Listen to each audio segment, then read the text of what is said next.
Well, hopefully by this time tonight, we will know who is the next president of the greatest country in the world on God's green earth, the United States. But pretty interesting happened just a few minutes ago.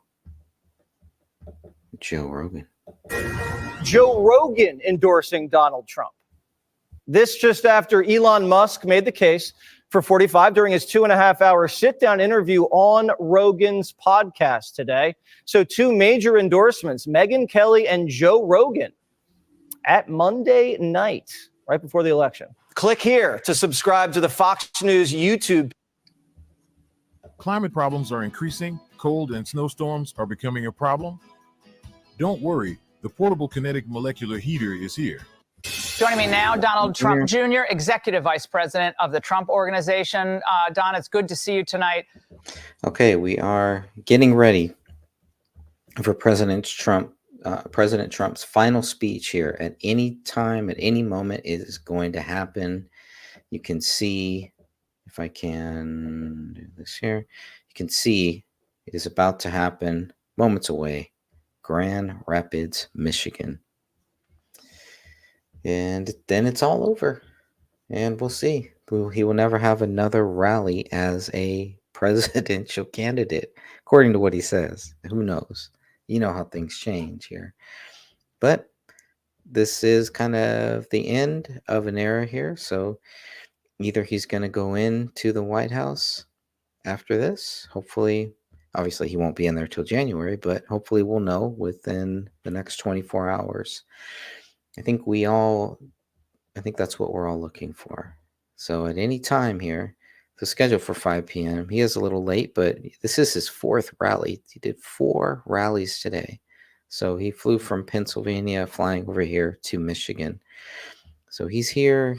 I'm sure he's here. If he's not, he's definitely on his way. 4 rallies in one day. That's a big deal. I think he did something like that in 2020, though. If I remember correctly, he did do something similar. I remember in his last days in 2020 on the campaign trail, it was just crazy. It was hard to keep up, but this seems even a lot harder to keep up. There's even more happening. But in the last 2 days, this will be the 7th rally that he's done, and these are big rallies. These are not little small rallies. These are huge rallies. So let's see what's going on with RSBN right now. Conservative presidency will not be enough to turn the tide on our $35 trillion national debt. And if the left wins, it's like throwing gas on a dumpster fire. You don't have much control over the election's outcome, but what you can do right now is to protect your savings by diversifying into gold with the help of Birch Gold Group. For millennia, gold has stood firm in the face of greedy governments, economic upheavals, and global strife. And it can protect your IRA or 401k now. To see how, get a free info kit on gold by texting the word Trump to 989898. Okay, Plus, when you make a purchase from Birch Gold by Election Day. It's something else. Don Jr. was just on here on Fox News just a few minutes ago. So got the Joe Rogan, the Megyn Kelly. Is Joe Rogan going to show up tonight? I don't know. I wouldn't count on it, but that would be cool. Megyn Kelly did. That would be cool, though. I'd love to see RFK Jr. I'd love to see Tulsi Gabbard. I'd love to see them all on the stage at the same time, since this is so special with what is about to happen here, just within a few minutes. Hopefully, within a few minutes. But for now, I'm going to play this clip for Don Jr., who hugged his dad at the last rally, probably just a few minutes ago. So we'll see where he is. Is he still in PA? We just got excerpts of your... Whoops. Come on. Father's closing remarks, which are going to occur in Pennsylvania. He's going to do a final rally in Michigan. But the real closing message is going to be with the people of Pennsylvania. One thing that really struck me of what he's saying tonight is this. Many people say that God saved me in order to save America. And with your help, we will fulfill that mission together. Don, that assassination attempt really did change him, even though he still can get angry. I mean, we all do. But it did change him in the urgency of this mission, did it not? I think 100%, Laura, whether you're someone of great faith or someone with little or no faith, I think everyone saw the failures of that day. They saw the miracle. I've been to a billion Trump rallies. I don't know that I've ever seen my father turn his head to look at a graph and numbers. It's just not what he does. There was definitely another hand at play. And I think the big man up top was looking out for him. I know he believes that. And I think we made a lot of people have a lot more faith, whatever level they had, in seeing that. It has to mean something. There's just not that amount of coincidence in the world. It's just statistically impossible. It made me much more of a believer, and I was already pretty high up there. Don, when you look across the American landscape today, there's an enormous amount of suffering. The suffering that's kind of laughed off and even laughed at by the left, or they think it's exaggerated. Everyone should be happy with what we have now. What's your message to the people of this country tonight, maybe who haven't voted for a while, that are still kind of thinking, well, should I even bother voting? Listen, I think you can change the disastrous trajectory that the Kamala Harris, Joe Biden regime has put us on. You had 4 years under Trump. That's why it's a unique election. It's not just a politician making a promise. It's a politician who's actually delivered and another politician who's been failing you for 4 years. No one can objectively say we are better off today than we were 4 years ago, Laura. People understand that. They see it with their own eyes. And it's why, for me, when I'm traveling all around the country, not at a Trump rally, but when I'm at airports or stores or somewhere in between, people this time of every walk of life, of every race, of every religion are walking up to me saying, please, we get it now, fix this. So if everyone gets out tomorrow and votes, if everyone brings their friends, we can win this thing, and we can win it outright tomorrow. What I don't want to do is delay it, let the Democrats play their games, win decisively tomorrow. You can have cheap groceries and affordable housing again, or you can have World War III, which is where the Democrats really want to take us. The fact that the Democrat Party has shifted so far away from their traditional roots should shock anyone. The elders of that party, the John F. Kennedys, the legends of the world, they'd be rolling over in their graves at today's Democrat Party.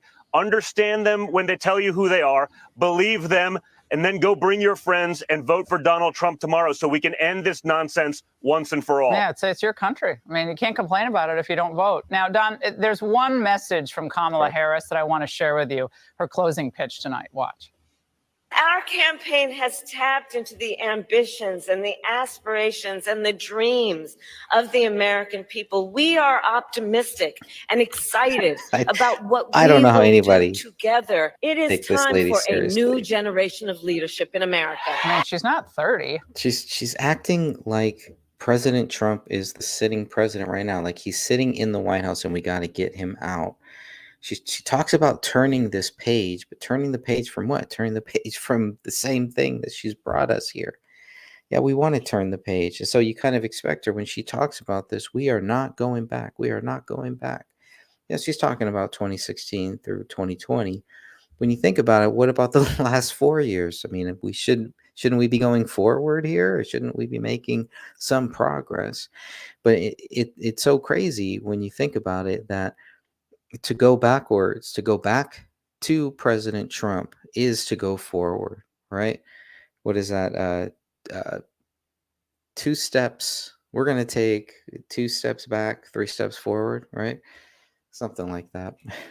Anyways, I'm looking forward to President Trump speaking at any time here. I did find this. I'll go back to a little bit of Donald Trump. You get the idea. This just came out about 6 hours ago. It looks pretty interesting to me. I'm going to do that. Let's watch this whole thing.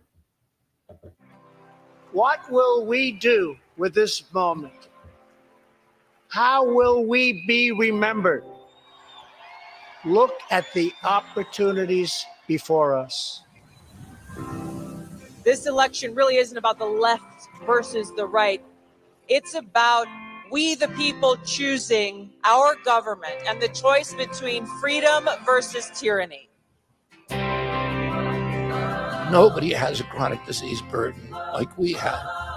Why are we allowing this to happen to our children? Ultimately, the only thing that will save our country is if we choose to love our kids more than we hate each other. What is going on here is deeper than politics. It is deeply spiritual. We are being called to rise above the hatred and the fear and the evil. We need to remember above and beyond that we must love our neighbors, that we must treat other people as we hope to be treated. You want to be a rebel? You want to be a hippie? You want to stick it to the man? Show up on your college campus and try calling yourself a conservative.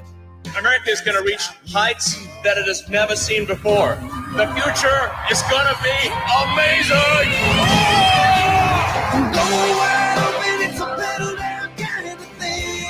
Don't you want healthy children? Don't you want a president that's going to make America healthy again?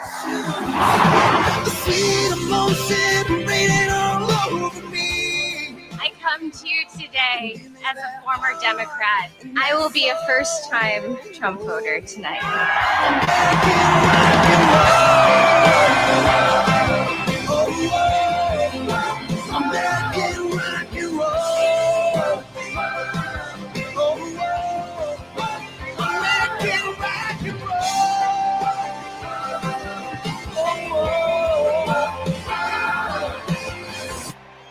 The people dreamed this country, and it's the people who are making America great again.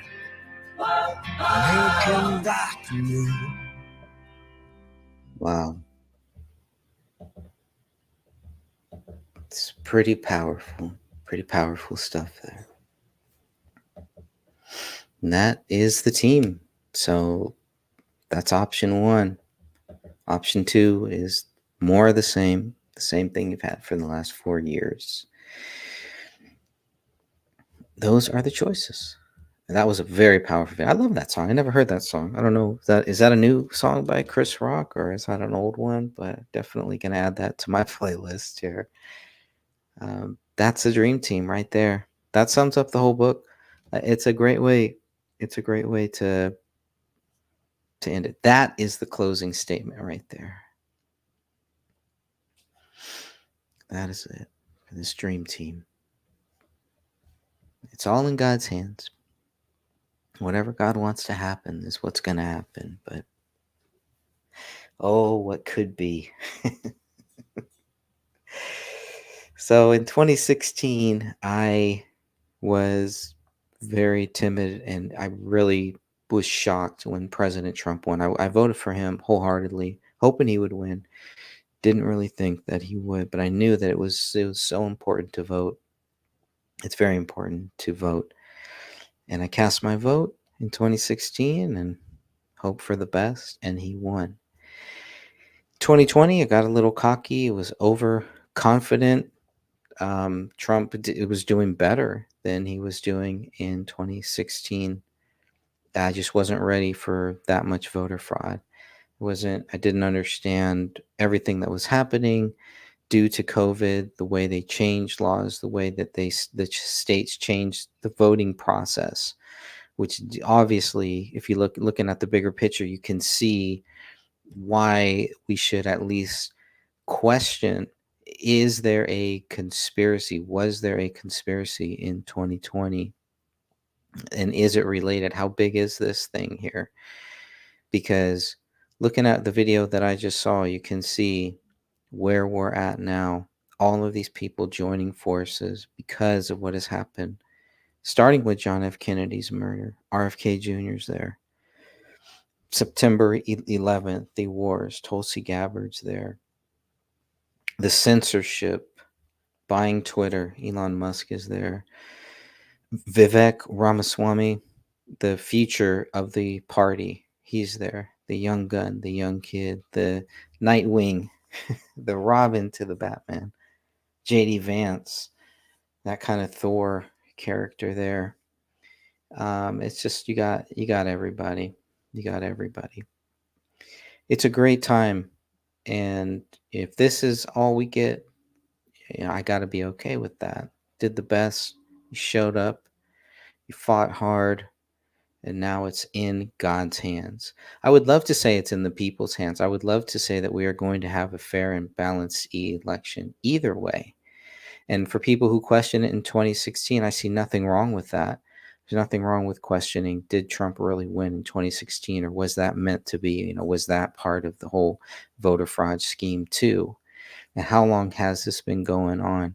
And do we finally have a chance here to see where the people stand? Because I really think that most of the people in this country, and I could be wrong, but I think they are standing with Trump, standing on the side of the people that Trump is standing next to, not standing in front of, not leading, but he has chosen this great group of leaders who can all at any time could step in or could be the next president. All of these people that you see there in that video, maybe not Chris Rock, but everybody else that you see in the video, they could all be the next president or a future president. The future looks bright here.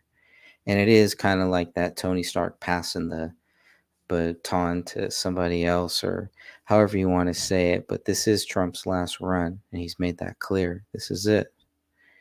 This is it. This will not stop everything else that they're going to try to do to him, but this would be a great victory. So the overconfidence that I had in 2020, I remember I knew that I could see it. I was following it, and you could see they were reporting so much voter fraud, so many strange things that happened in those states, all coupled related to the regulations from COVID.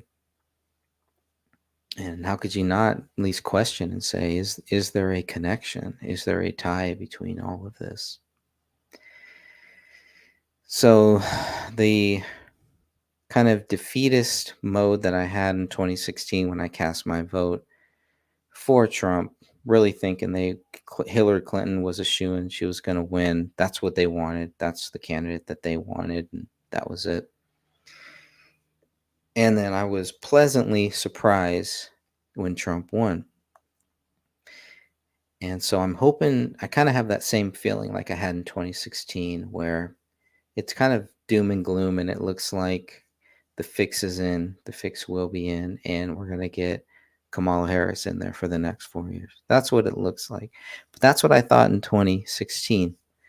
It didn't stop me from casting my vote or from who I was going to cast my vote for, and it's not going to stop me this time either. It would have been a tough decision to vote either for Kennedy or for Trump, and thank God I didn't have to make that choice. But now that they're both on the same team and they're both fighting for the same purpose, to make this country great again, to make this country healthy again, and Tulsi Gabbard can get in there and do something great for our military. And Elon Musk, I know they want to put him in charge of cutting government spending and all that stuff, but he needs to be put in charge of NASA. So, and then JD Vance, you got him who can step in and, do what Trump did and maybe have Vivek as JD Vance's vice president. I'd rather see RFK Jr. run next, and then JD Vance, and then Ramaswamy. But it's all in God's hands. We'll see where they go from there and how Tulsi Gabbard fits into all that. But the future looks really bright. So I'm just going to see this. Yeah, it still hasn't started. It's about 40. It's supposed to start about 40 minutes ago. So we're still waiting. See if I can cut to that or not. But we are still waiting for Trump's final speech. It's coming. It's coming at any time. And this will be the historical one. They're all good. They're all great. There's something different about this one because this will be the final one here in 2024 before Election Day. And we'll see where it goes. Okay. Well, I guess let's go back to what's his face. Candidly, besides a few people, Trump, Elon, but they have worked so hard to secure Pennsylvania. And I think they're doing a great job. Here's some numbers from there. Urban turnout is down 380,000 votes compared to what it was in 2020. And the female turnout, this is the biggest number yet. It's almost 500,000. 450,000 votes compared to this point in 2020. Now, Wisconsin, urban turnout is down 100,000 votes compared to this point in 2020, and female turnout is down to $230,000. All right, we have a fun one here, and we'll get back into the data in just a second. But before we do that, I want to talk about our friends over at Ultra Right Beer, a new one for you guys. But they have something really special for you today. Conservative Dad's Ultra Right Beer has a limited edition Trump Fight beer can featuring the iconic image of President Trump yelling, "Fight, fight, fight," after his assassination attempt. You may recall Conservative Dad's limited edition Revenge beer cans featuring President Trump's mugshot last year. Those cans are selling for as much as $500 for a case on eBay. These are sure to be just as collectible, if not more. To grab a six-pack before these are gone forever, What about Hulk visit Hogan's beer? TrumpFightBeer.com. Conservative Dad is a company. And Hulk Hogan's got his own beer too, the Great American Beer. Go check that out. Good beer. Seth Weathers has personally donated Not a beer. over $25,000 to President Trump's reelection, as well as $100,000 to the Georgia Trump electors fighting the unjust Fani Willis prosecution. Fanny. No correlation, by the way, between Liz Willis and Fani Willis. I know you're all wondering. But visit Trump Fight Beer and use discount code RSBN, TrumpFightBeer.com, and use code RSBN to save 10% on your order now. These aren't going to last long, and you definitely don't want to have to pay for the markup by buying these on eBay a year from now. That's TrumpFightBeer.com.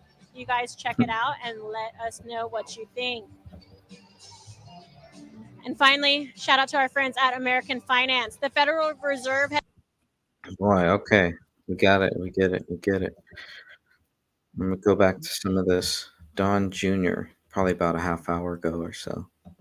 I mean, she's trying to sell Donald Trump's peace and prosperity as the old generation. If that's the old generation, I'm fine to stick with them.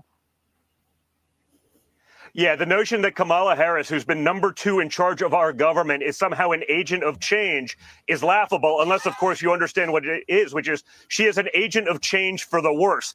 Everything is worse. We went from prosperity to poverty. We went from peace to war, all under Kamala Harris. And by the way, you don't believe me about her not being an agent of change? When asked numerous times what she would do differently over the last few weeks, I can't think of anything. Those are her words, not mine. So if you want another 4 more years of this disaster, you can vote for Kamala Harris. If you want to bring back the peace, the prosperity, the notion of America first, putting our children first, stopping the wars, go, bring your friends, vote for Donald Trump, overwhelm the nonsense, make it decisive tomorrow, and let's get our country back on the right track once and for all. Don, as the eldest son of President Trump, when you hear people call him Hitler and a Nazi and a would-be dictator, a petty tyrant, and that's just the nice things I said, what's your reaction to that? Just as a son, as a person, obviously, given everything you know about him since you were a little boy. Yeah. Honestly, it's absolutely disgusting if you look at the people who he's helped throughout his life, if you look at the people who work for him, if you look at the people who show up in support of him. I'm like, these people who have been calling us Nazis and fascists, the people who are censoring us, the people who are trying to jail their political opponents. I mean, it's just classic Democrat projection, Laura. They call you everything that they themselves are. They accuse you of doing all of the things that they're actually doing. You know, it's not the Democrats that are under indictment on, malicious nonsense, fined for paying back loans, censored, suppressed, smothered. It's them that are doing that. It's the Joe Biden, Kamala Harris regime. It's their DOJ actively doing this each and every day. And not just to my father, but to millions of Americans around this country. It has to stop. It's absolute insanity. And it's disgusting. But honestly, for me at this point, I'm used to it from them. Because they always talk about, when we go low, they go high. Yeah. They never go high. They always go low. They just have a big tech and mainstream media industrial complex that's willing to lie for them like they've been lying to the American people for the last 4 years. Donnie, your father might be watching right now before he walks out. He tends to do that. I've seen him do that. What's your message to him tonight after this long campaign? Listen, I'm just really proud of him. I'm proud of the resolve. I've always been proud of him. I mean, he's done incredible things throughout his life. But what I saw on July 13th, when he got shot in the face and came back defiant, still ready to fight for our country. I mean, he literally took a bullet for America. That's who I want leading our country. That's who I want negotiating trade deals. That's who I know will keep the dictators and our enemies at bay. That's who's going to create a prosperous America, not someone who can't handle a single question from the press, not someone who's been asked the same things and doesn't bother to come up with a talking point about what she would do differently. Enough is enough. I'm really proud of my father, and I'm looking forward to him being back in charge and fixing all that the Democrats broke in our country once and for all, Laura. Boom. All right. That seems great to me. I want to hear this. Fox News alert, we are one night away from Election Day, and no one knows what's going to happen. Trump's confident. Kamala claims she's confident, and the polls say it's a dead heat. Trump and Harris both slugging it out, looking to land one last shot.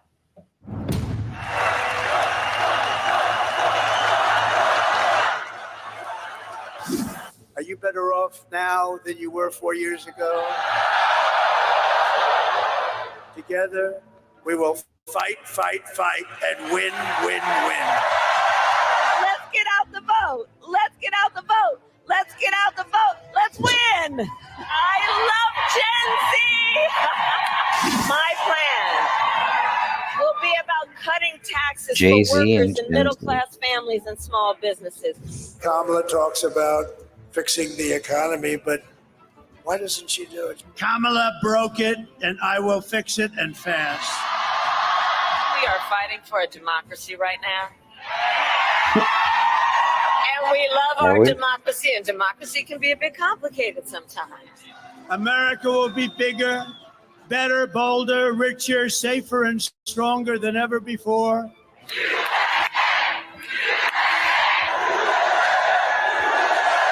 Here's the thing, we like hard work. Hard work is good work. Hard work is joyful work. I've been waiting 4 years for this. Kamala, you're fired. Get the hell out. Get the hell out of here. You're out of here. Trump spent the day zigzagging from North Carolina to Pennsylvania and finally Michigan, where he closes it out before midnight. And because NBC broke the law by inviting Harris on SNL and not Trump, the network was forced to give him equal time on another show. And he chose Sunday Night Football. Hello to our great sports fans, and I hope you're having a fantastic time. We're 2 days away from the most important election in the history of our country. We've got to save our country, and it needs saving. It's in very bad shape. We have to straighten out our country. We have to close our borders. We have to lower our taxes. We have to get rid of inflation, and we're going to do it. Just remember, Kamala and her friends broke it. I'll fix it. Most important election in the history of our country. Go and vote. Harris spent the day in Pennsylvania. She'll be in Philly tonight with Lady Gaga. Celebrities are the only way she can fill seats. Before that, she was going to door knocking for votes. Watch this.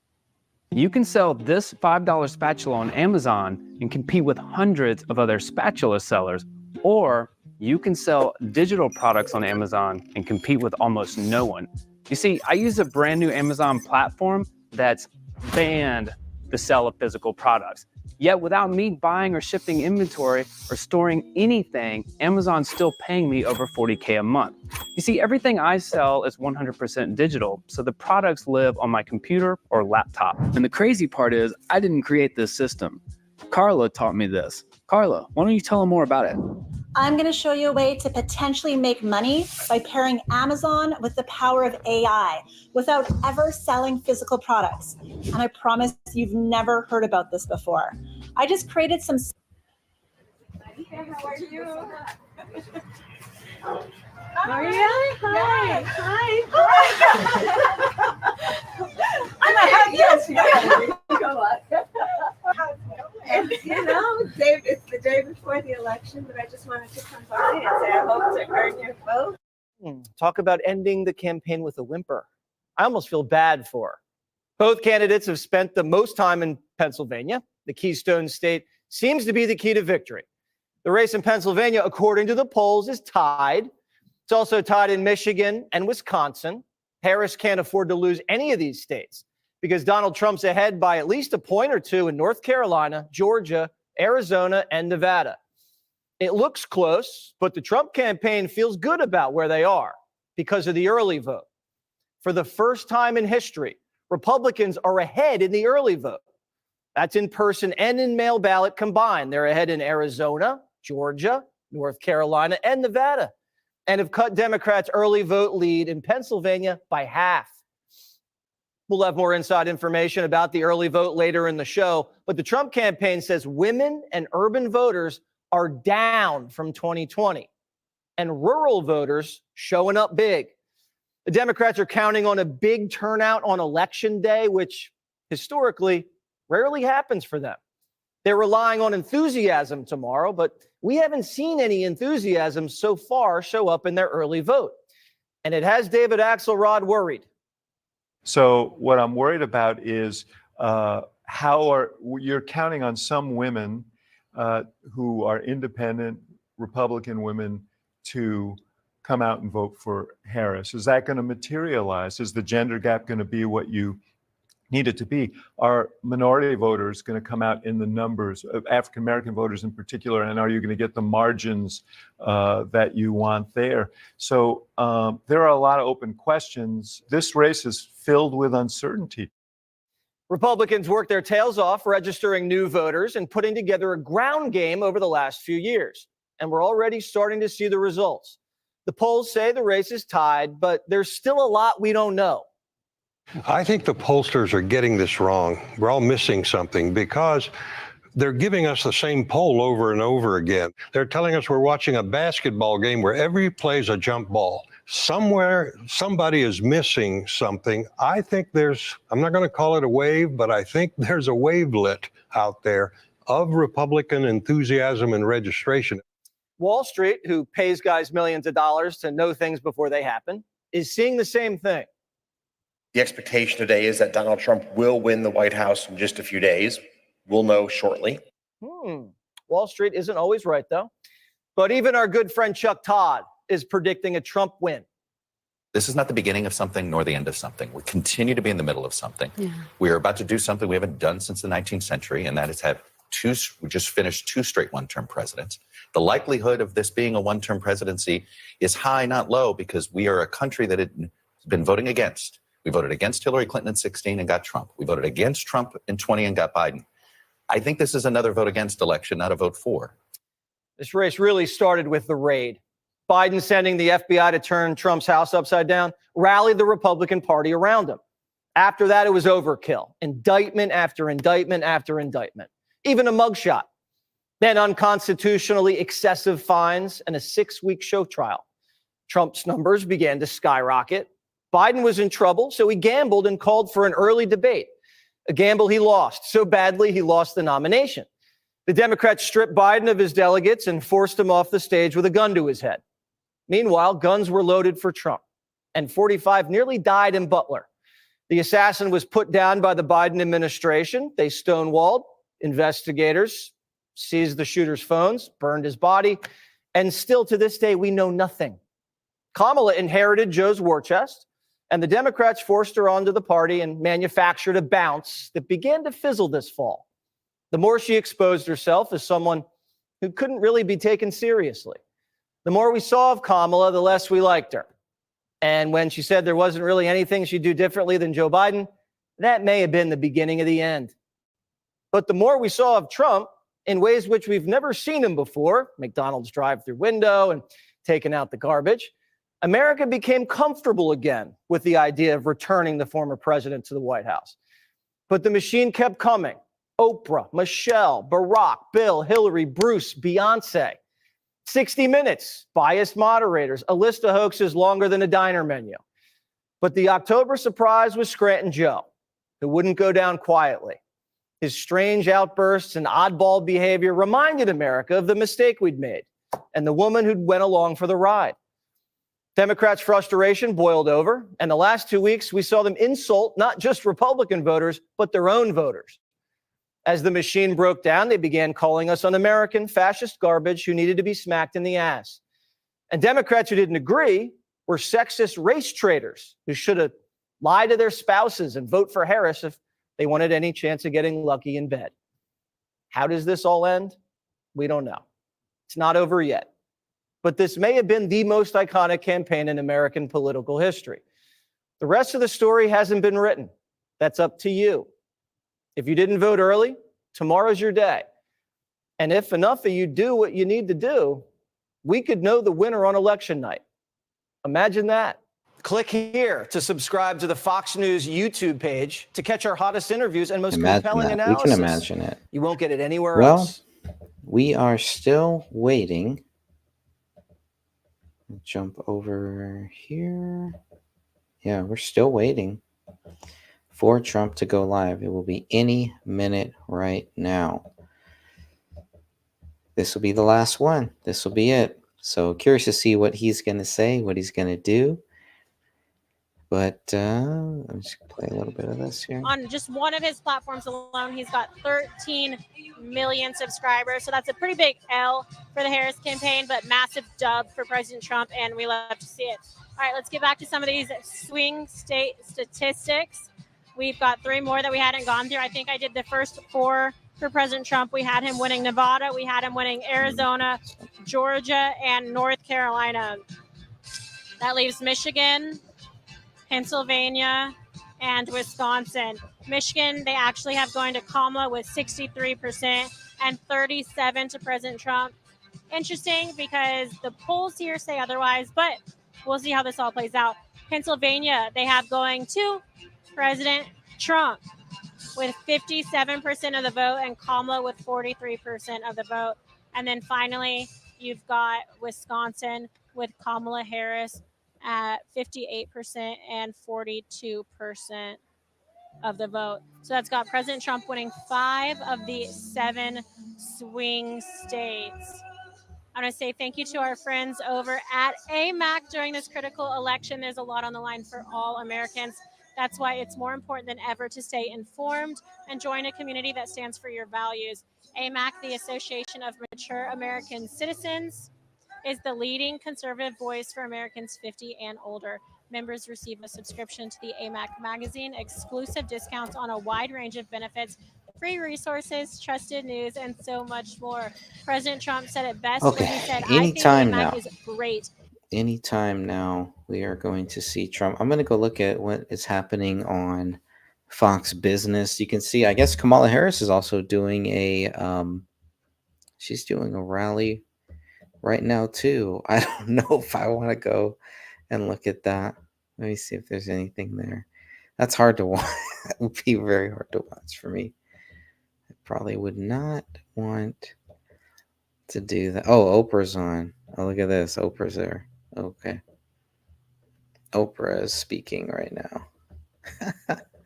We are voting to defend and She protect the loved Trump. Constitution of the United States. Oh, there it is. We are voting for values. We are voting for values and integrity. We are voting for the right to choose what happens to our own bodies. We are voting to save ourselves They're from this still precipice of danger. making it about abortion when we all know it's a state issue. It's up to the states. If the states want to do that, the states can now. That's what Trump did. He in some ways you could say he made it easier for people to kill their babies in certain states. But now we know where people stand. I think that is the big point. And that's what Trump does. He upsets people because the things that these people are doing are upsetting. And the people that we used to look up to and used to think were good people, like Oprah, now we see where they stand. And Trump has been very good at that. Very good at, especially since 2016. He's been really good at really showing where people really stand, getting them to choose a side, and then seeing who is on the right side and who is on the wrong side. Oprah is someone I used to watch her show. I thought she was on the right side. She's had Trump on many times. And now you have Dr. Phil, who is, pretty much got his thing, his stardom started with Oprah, and I think he is definitely much smarter than Oprah. Obviously, you can see where he stands, where Dr. Phil stands, and where Oprah stands. That may be all that you need to really know.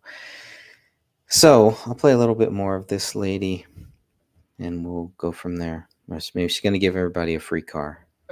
Where we now stand, all the anxiety and the fear you're feeling that because you sense the danger. And we sense the danger from the last 4 years that has been there, that is still there right now. That is the danger.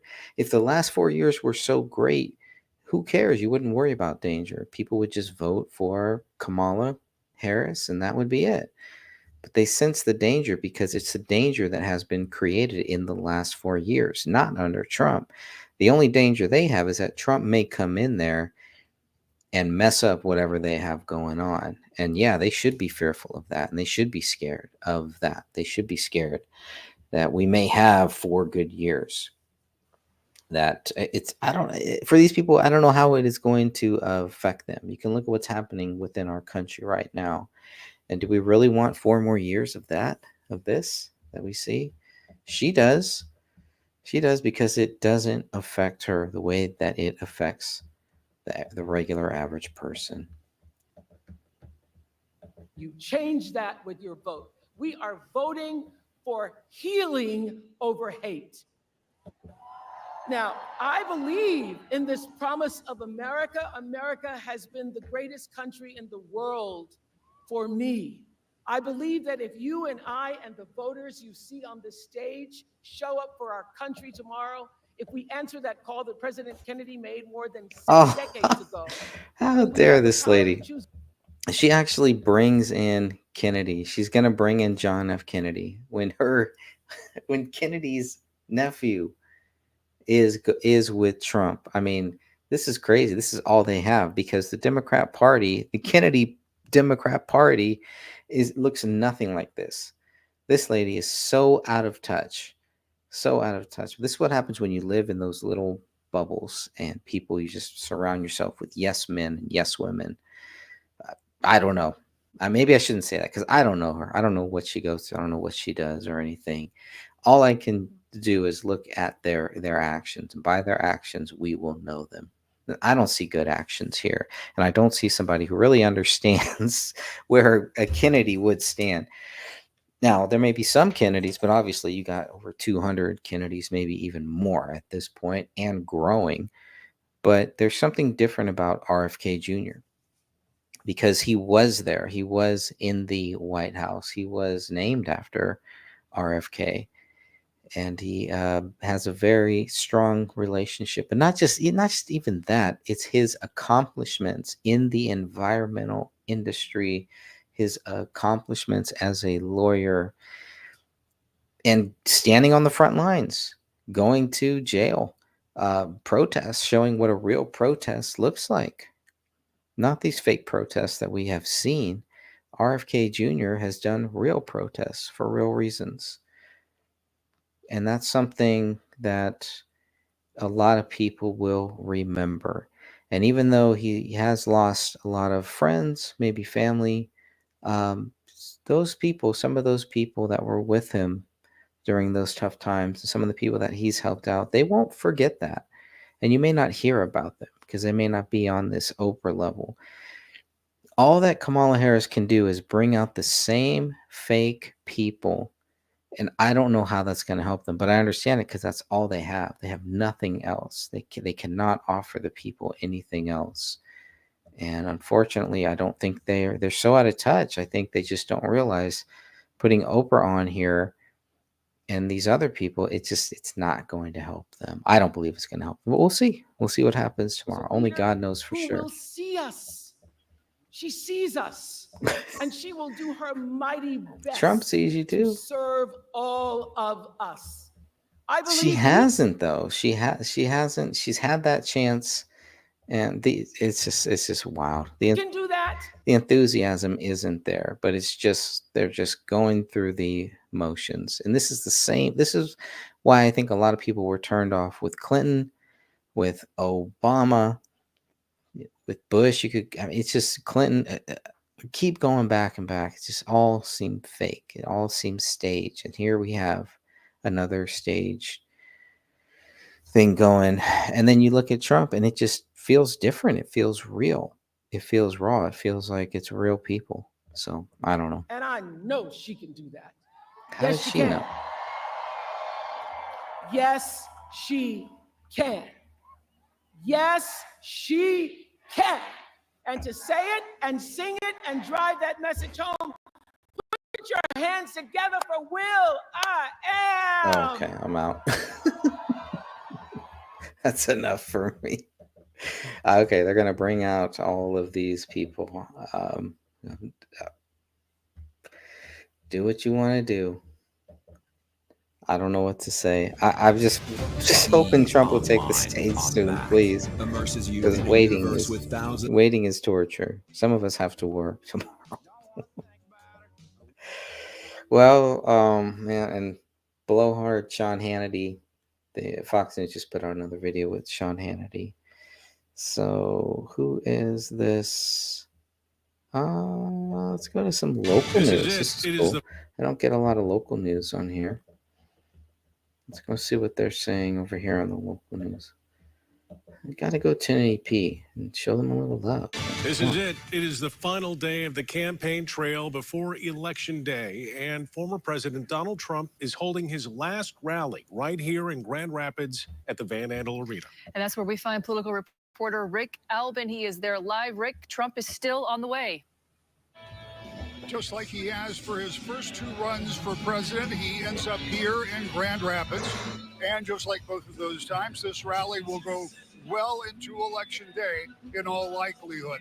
You know, it's really interesting because in just the half hour that I was, or I guess about an hour that I was off the air, the rest of the top bowl has filled in. Wow, it's 11 p.m. East Coast time, and he's not there. He's on his way here. And listen to what he's saying. I'm gonna go back a little bit, but people are still filing in. It's a packed house. Nobody's leaving. This is a big moment in history. So off the air, the rest of the top bowl has filled in. So Van Andel Arena is absolutely filled at 11 o'clock on a Monday night in advance of Donald Trump coming here for his final campaign stop. It's important because this is going to be a turnout election. So momentum and having a lot of enthusiasm and people who are willing to turn out at the polls, converting their enthusiasm tonight into votes is premier in trying to win this election. Doug Burgum, the North Dakota governor, was just on the stage, and he had an interesting statistic. He said this race will be won in 19 counties in 7 states, and Kent County is one of them. We know in those battleground states, it is very, very close. And we know when Trump won here in 2016, it was very, very close. We talked to the Republican leader in the state Senate, Eric Nesbitt, about just how important and how close this race is. We need to swamp the vote coming in this last day election. Polls open at 7 a.m. in the morning. They close at 8 p.m. on Election Day. And so I just encourage everybody to turn out. Here in Michigan, Michigan makes a difference. Trump won Michigan in 2016 by 1 vote in every precinct in the state. And so at the end of the day, every vote matters. And so I encourage folks when they wake up on Tuesday morning or before they go to bed on Tuesday evening to make a plan and show up to vote. Oh. Republicans here at the Van Andel Arena have made much of the fact that if President Trump does well here in the state, then so will the candidate for U.S. Senate, candidates for U.S. House of Representatives, and notably state house districts where Republicans are trying to get back from the trifecta that Democrats won just 2 years ago. As I say, this campaign event will last well into the morning of Election Day. And That's pretty as cool. these people leave here tonight, they will be told to go vote, but not just that. Get their friends to go vote. Get the undecided, if there are any, to go vote. Take 5 people to the polls with you. It's very much about turnout. And whoever wins the turnout game will end up being the next president of the United States. We're live at Van Andel Arena. That's pretty Rick cool. Albin, Well put News there. 8. Well want to put buy there. your Let house. me just I can pay you pause. cash. Look for anything again. We're still waiting. So at any time, I only got one other thing left. It's Sean Hannity, and I really don't want to play it because I can't stand the guy. But if I can't find anything else, I may have to cut to Sean Hannity for a minute. Not. Oh well. Okay. So this is. Yeah. Where are we at? And it's interesting because Kamala Harris is also out there right now, and you can tell she's not, she hasn't taken the stage yet. So is this a game plan? Is this the final thing? Who's going to get the final word? And Trump is holding out and Harris is holding out. None of them have hit the stage yet. It's 11 o'clock East Coast time, and like they were saying, this is going to go well into election day. Are there any FEC violations based on that? We'll see here. So let me just stop that for a second. We'll see what's going on. What's up, Lycurgus? Hey, Greg, I'm black pilled on electronics. Trump obviously should win, but I think he will not. I'm kind of the same way.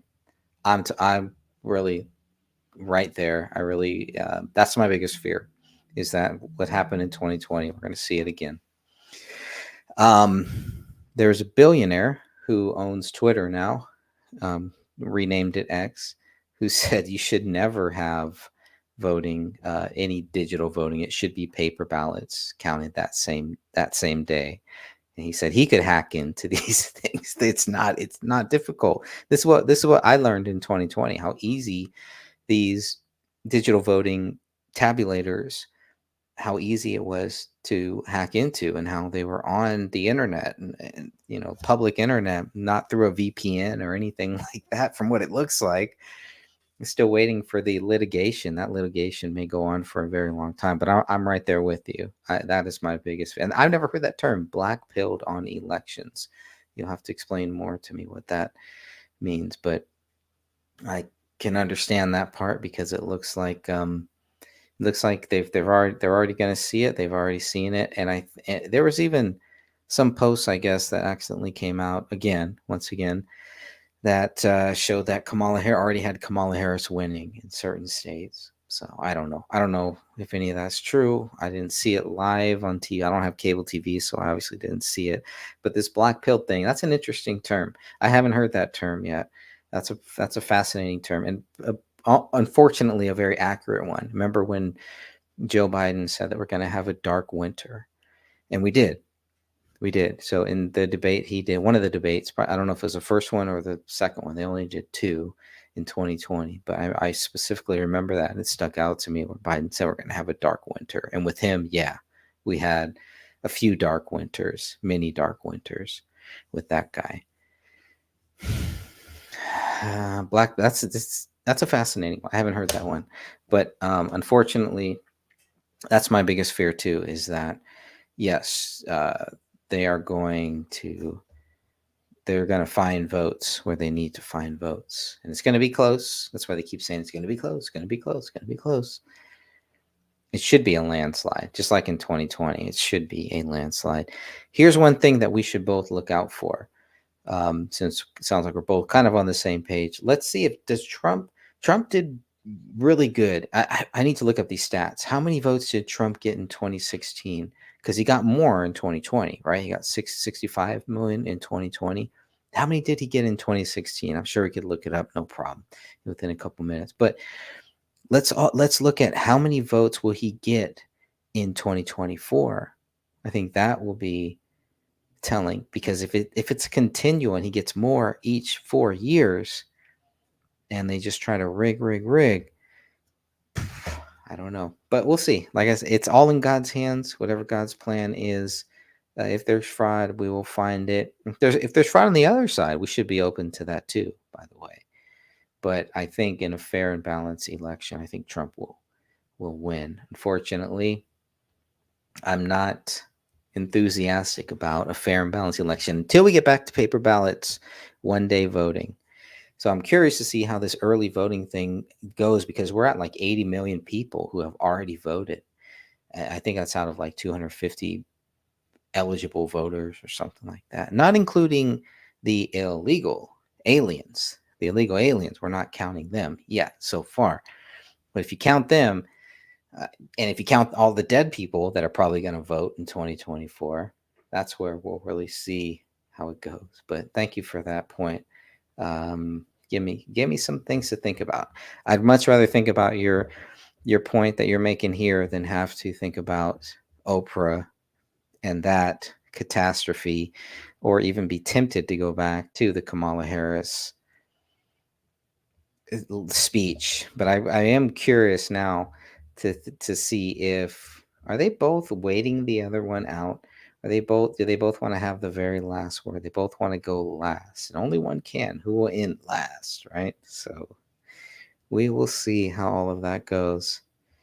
But I'm just looking to see if there's anything else new or recent. I mean, this is the fourth rally in one day, in 24 hours, less than 24 hours. So did Trump overbook?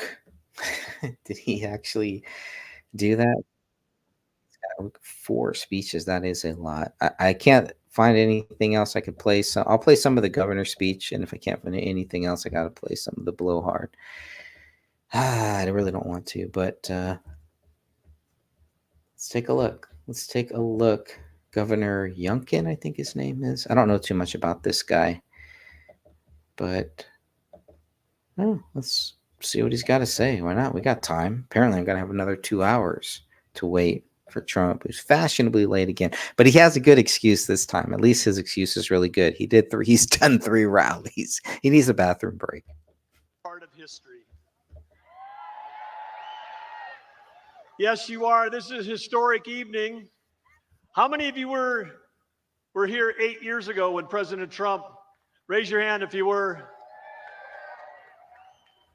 Well, everybody here is going to be able to raise their hand in the future and say you were here the night when the greatest political comeback in American history occurred, and it happened right here in Grand Rapids, Michigan.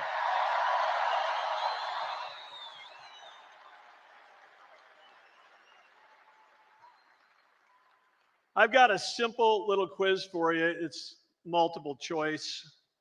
2 answers, Harris or Trump. You need to let me ask the question first. Who's going to win Michigan?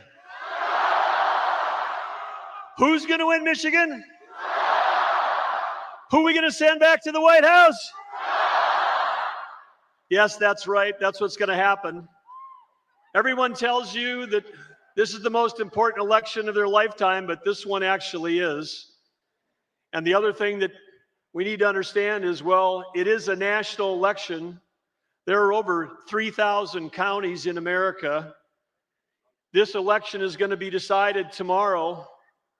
About half the electorate hasn't voted yet, 50% of our country voting tomorrow, and that election is going to be decided in 19 counties in 7 states. And this is one of those counties that's going to decide the election. And again, who's going to win tomorrow here? I think every election should be the most important one because it's the most recent one. It's the one that we just had. So I would think whatever the next one is should be the most important one. What do you think?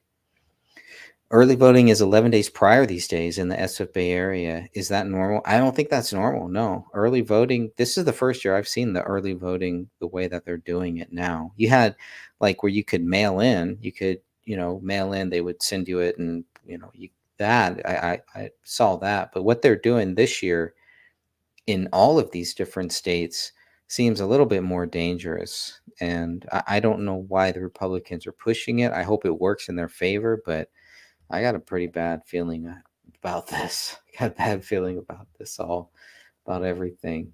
Just all of the stuff that they've been doing to Trump. And now we're going to have a nice and fair and balanced election, right? We're going to have the most perfect election since 2020 is what they're going to tell us if Kamala wins. But we'll see. We'll see. And where do we go from there? Where does the country go from there? I can guarantee people are not going to riot. The good people are not going to riot. They're not going to cry about it. They're not going to throw a fit. They're going to litigate. Is what they're going to do. And then we're going to have some litigation processes. I would be prepared for that just based on what happened in 2020. And it's interesting that the Republicans are already doing it now because of what they learned in 2020. They learned a lot in 2020. There's a lot of people that saw a lot of shenanigans go on in 2020. And those people are going to be watching those polls. Just like Trump said, he doesn't need, he's not worried about people voting. He's worried about making sure that we have poll watchers at these locations. That's going to be the big deal. And it's in these certain states, sure. But who knows? It could be in every state. It could be in all these different states too. You just never know. But 11 days prior is pretty crazy. And then it was supposed to stop, I think, on Friday or something. And they were still counting the votes over the weekend in certain states, I think in Georgia. And Georgia's another corrupt one. Look at what's happening in Georgia. Look at all these cases and just the nonsense.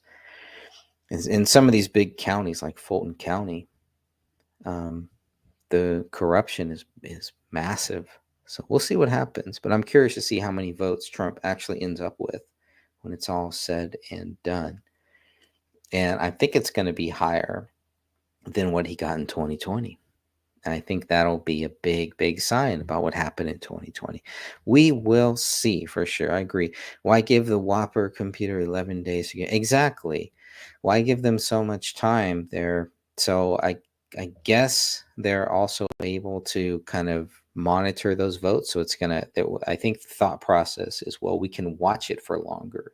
So the Republican lawyers and all of them can watch it and they can litigate, which is what they are doing now. They're litigating even before the final results are in, because once those final results are in, or once it's election day, for what they were saying is it's really hard to do something then. But if you catch it before, this is a great way to catch it previously. So when they have people in Pennsylvania, I think it was Pennsylvania or one of these states, where they found like 2,000 votes and they all looked like they were signed by the same person. It's the same thing we saw in 2020. When you have that in the early voting, you can catch that, you can trace that, and you can find where those sources are and see how deep this goes. How big does this operation go? Because I don't believe if there is this much fraud that it's just randomly happening with certain people. It's just like, you know what? Yeah, I'm just going to vote twice. I'm going to fake this vote or something. No, it is a program. And then they try to shove it into the program because the voting booths, the voting system is part of that program.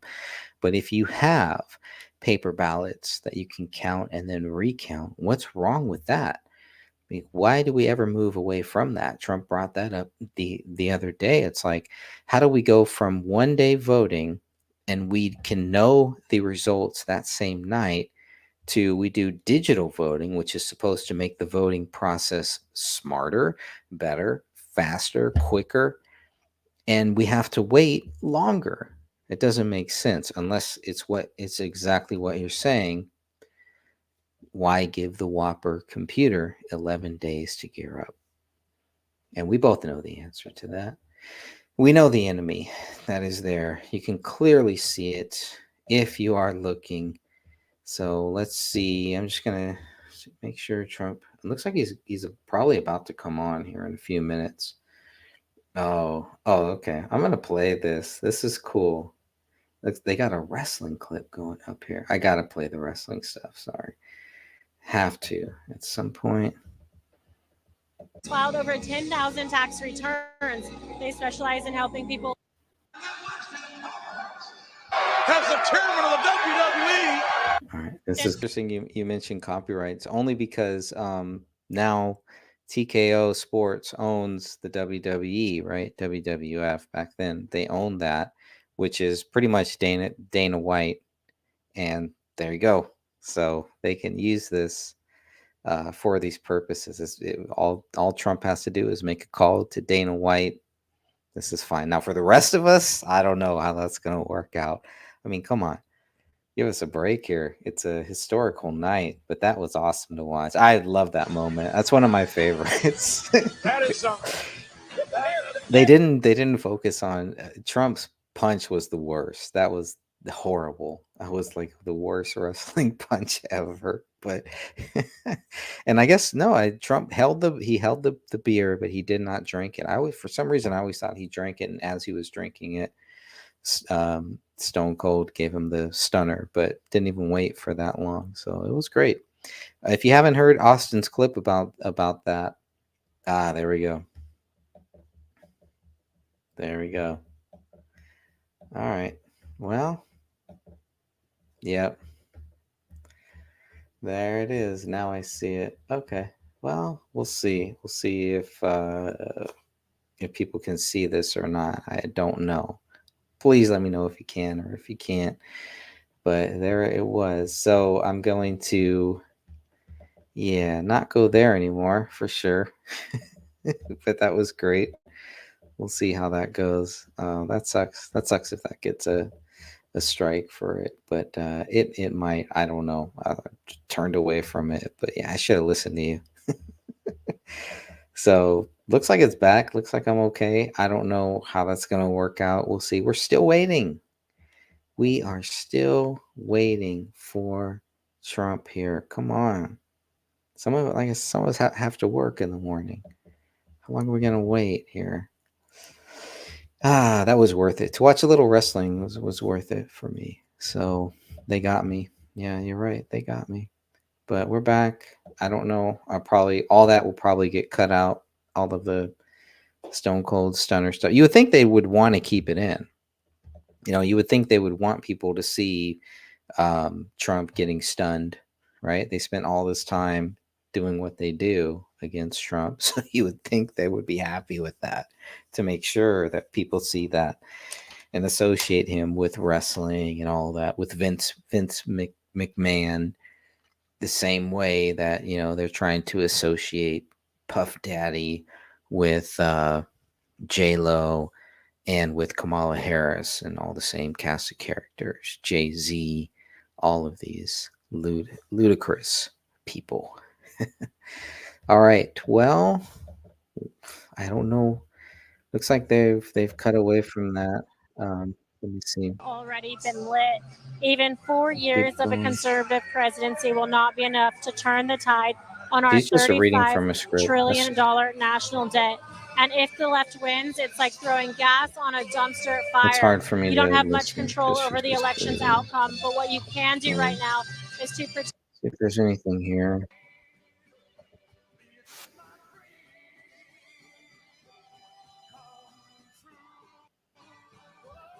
All right. Well, yeah, it's like we're still waiting and waiting. I hope everything's okay. I see Secret Service walking around, so yeah, it feels like 7 hours.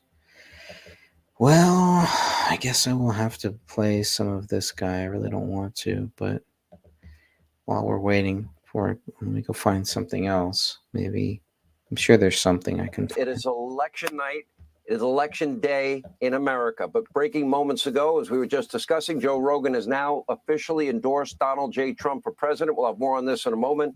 It's officially election eve, just a few hours short. Polls will be open, and anyone who didn't already vote, well, they'll have one last day to cast their ballot, let their voice be heard. It is expected 80+ million Americans will vote tomorrow. That means this election is not decided.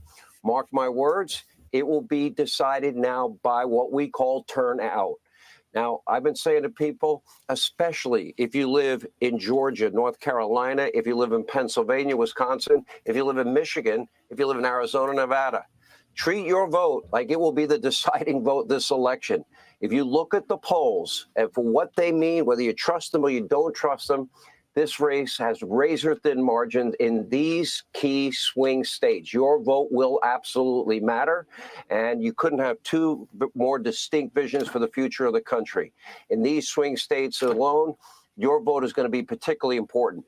Here's where we start tonight. According to my sources, there is cautious optimism at the Trump campaign. Don't take that to the bank. Assume your vote's the deciding vote. As of tonight, Kamala Harris has a little bit of a math problem in key battleground states because early vote turnout was way down for Democrats, especially in deep blue urban areas. Meanwhile, early vote turnout was way up for Republicans with a record participation in rural areas. But all of this will mean absolutely nothing without a big day tomorrow. What I would say is a sense of urgency is critical. This is a tipping point. I would even call it an inflection point for the country. There is so much at stake. And if you care about your children, your grandchildren, you've got to care about the direction of the country. There's no doubt a Kamala Harris presidency, in my mind, would be a disaster. Now, despite all the vague answers, and I love my favorite answer is, Kamala, what do you think of the economy? I was born in the middle class. Kamala, what do you think of the immigration problem? Did you know that I grew up in a middle class neighborhood? Besides all of that, the uncomfortable, obnoxious giggling, the lack of vetting from the media, which I think is a huge story as it relates to the entire election cycle. There is no mystery about what Kamala Harris truly believes. This is the single most radical far-left candidate to ever run as a major party candidate. But don't take my words for it. In spite of the media hiding all of this from you, before you vote, let's do what the state-run media mob has purposely failed to do. Let's just play Kamala, her real views in her own words that she has been unwilling to express, and she's been ducking and dodging and hiding and bobbing and weaving. Let's start with the lifeblood of the world economy. It's called energy. Take a look. Will you commit to implementing a federal ban on fracking your first day in office, adding the United States to the list of countries who have banned this devastating practice? There's no question I'm in favor of banning fracking. So, yes. So would you ban offshore drilling? Yes. And I've, again, worked on that. Now, of course, she wants to win Pennsylvania, so she's taken a different position. Which Kamala do you believe? You think that person will be eager to sign off on new leases for fracking? She's been against offshore drilling. She has long wanted to destroy the fossil fuel industry in America. She's the one that supported electric vehicle mandates in the country, not choice, mandates. Meanwhile, in his first term, Donald Trump unleashed American energy. We became energy independent for the first time in 75 years. Remember what you were paying? The price at the pump was way down. Do you like paying $1.50 more a gallon for gasoline now? America was a net exporter of energy. At the same time, Kamala co-sponsored the Capitol is killing $93 trillion Green New Deal, proudly declared that she would eliminate the filibuster to ram it through Congress. Take a look, her in her own words. Here's my point. If they fail to act as president of the United States, I am prepared to get rid of the filibuster to pass a Green New Deal.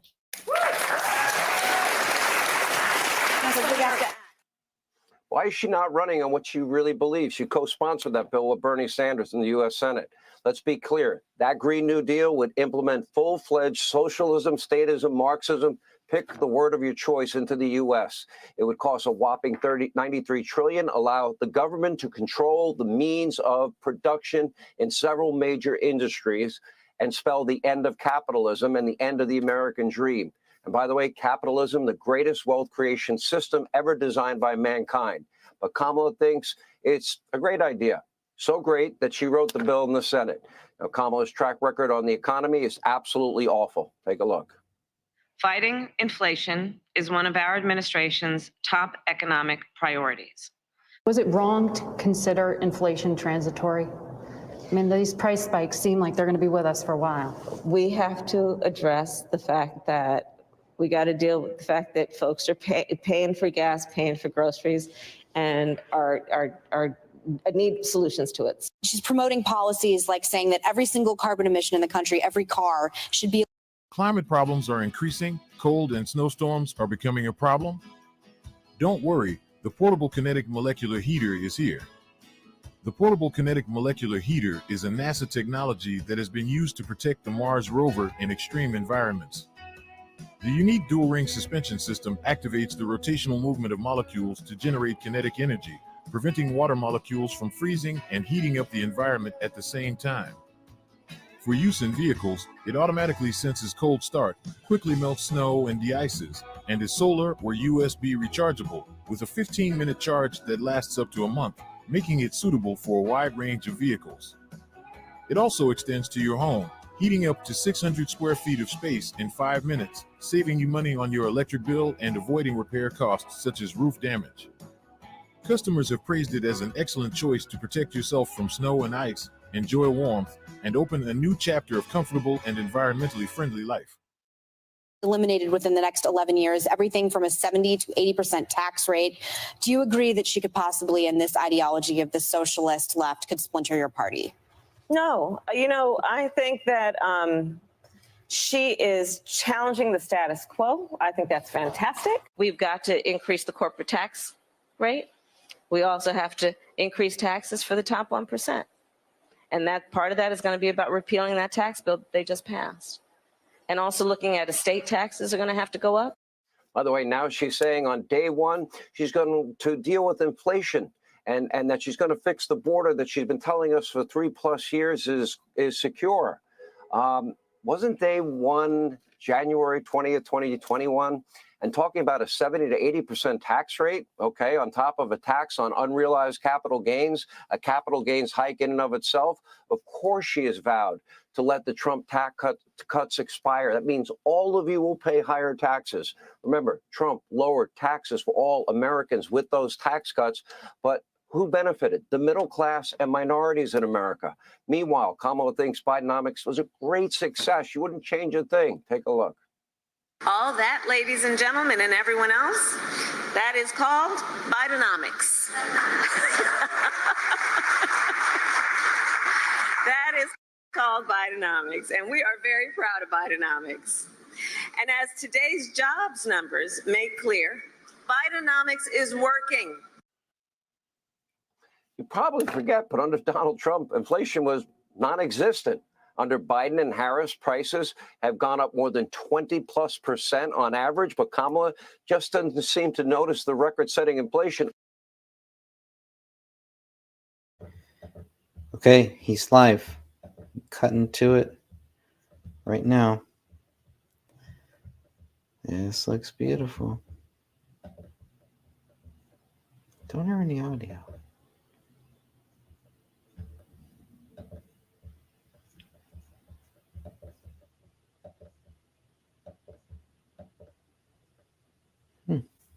It's kind of weird. Kind of odd. I can hear, you can see. Yeah.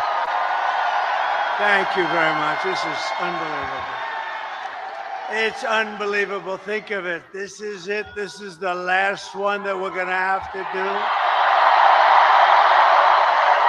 What we're going to have to do. He loves doing this.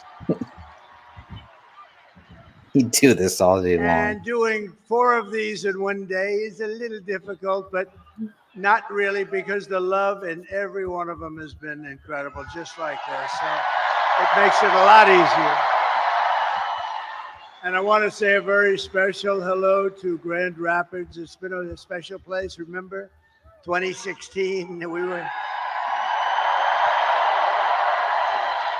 we were given a 3% chance. You remember we came to Grand Rapids, I said, how the hell are we going to lose? It was just like this. And I said, how are we going to lose? We're not going to lose. And it was a 3% chance. And then we won a little place called Florida and went to about a 7% chance. And then it went to an 11%. And then it went to 17%. You remember? And went that way, and then it went to about a 62% chance. And they had somebody in there going totally crazy. The woman, she became a fan. She was going crazy. Not on our side, on the other side, she was going crazy. But we're in very good shape. I have to tell you, we're way up in terms of the vote. You know, the Republicans are never up like that.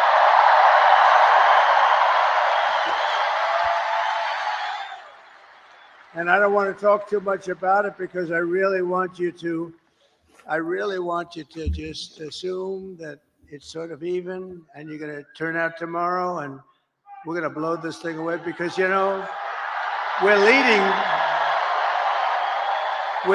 going in by hundreds of thousands of votes, but just pretend we're tied or losing by a little bit because we want to put on a display tomorrow of unity and everything. The progress that this party has made is incredible. It's very inclusive. It's inclusive of everybody. including our great mayor right back there. That is a great mayor who came through for us. But I want to thank everybody, and a very special hello to Michigan. We're going to do some great things from Michigan. We're going to do great things from Michigan. We're going to bring the car business blazing back. You're not going to remember what was like. We're going to make Detroit. We're going to make Detroit greater than it ever was. Yet I've been hearing about Detroit for a long time. They've been talking about that miracle in Detroit. Well, I mean, look, we got to be honest. It hasn't happened, but it's going to happen now. It's going to happen at levels that you never dreamt possible. So for the auto workers who have been so incredible, you've been so incredible. You're going to be very happy with the things we're doing. We killed the plant, as you know, in Mexico. The biggest plant in the world was going to be built in Mexico, and I absolutely killed it. But I'd like to begin by asking a question. Are you better off now than you were 4 years ago? Because over the past 4 years, Americans have suffered one catastrophic failure, betrayal, and humiliation after another. Kamala has delivered soaring prices and true economic anguish at home, war and chaos abroad, and a nation-destroying invasion on our southern border, invasion of some of the greatest criminals in the world that are pouring into our country. And we're not going to take that. We're going to end that like immediately. And I happen to think it's bigger than the economy. And I think, every poll shows the economy and inflation and then the border and the horrible things that are going on. And I don't agree with it. I think we have to focus on all of it. We do it all one time. But to me, when you allow thousands of murderers into our country, to me, when you allowed the drug kingpins of the world and terrorists into our country at levels that we've never seen before, to me, that's the bigger problem. We're going to solve it all, but that's the bigger problem. And we're going to have it taken care of very quickly. But my message to you and to all Americans tonight is very simple. We do not have to live this way. We don't have to live this way. We're not living good. 4 years, what did they do that was good? Can you name one thing? I said to a group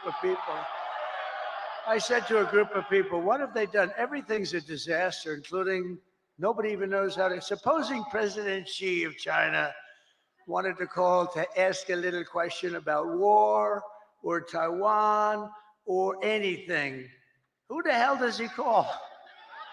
We got a little problem in America. There's nobody to call. They'll probably end up calling me. Maybe they'll call me. But who do you call?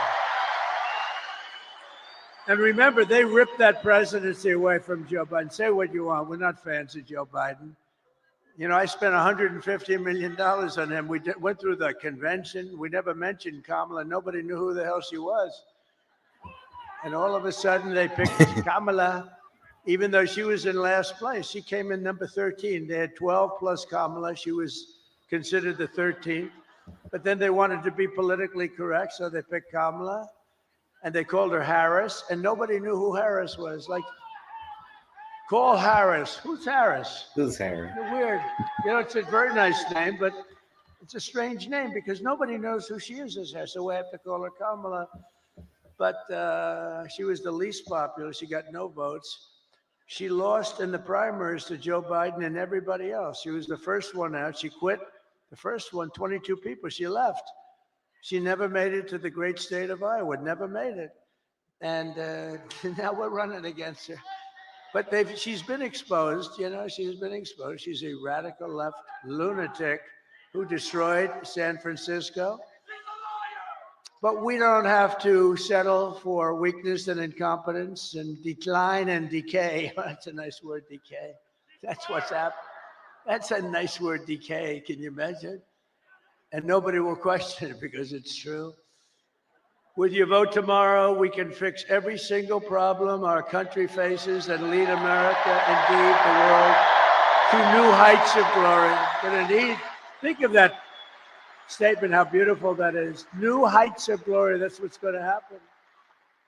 When we win the election and we're really, well, look, the ball's in our hand. All we have to do is get out the vote tomorrow. You get out the vote, they can't do anything about it, we win.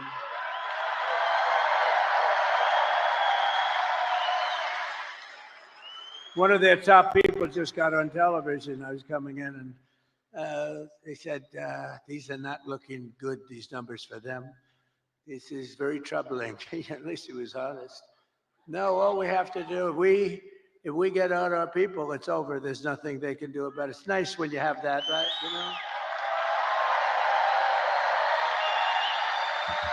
know? It's nice to have the people backing you.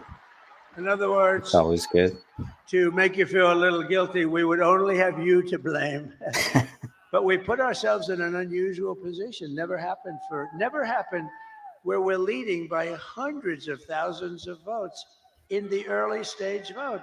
That's never happened before. We've always been losing by sometimes millions of votes, and you know, you keep catching them on Tuesday, but Tuesday comes along and you make it, or you don't quite make it, you're a little short, and then they cheat, and it makes it a little tougher.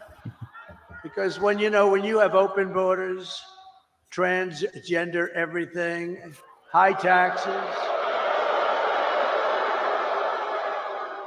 very high taxes. They're campaigning on the fact that they're going to raise everybody's taxes. And you have men playing in women's sports. You have to cheat. Who the hell is going to approve that stuff? Who's going to approve open borders with criminals pouring into our country by the millions? No, they have to cheat. They have to cheat, and they do it very well, actually. But I think we're in very good shape. We just have to show up, and you're going to have the biggest victory. You know what this will be? The single greatest victory, politically speaking, in the history of our country.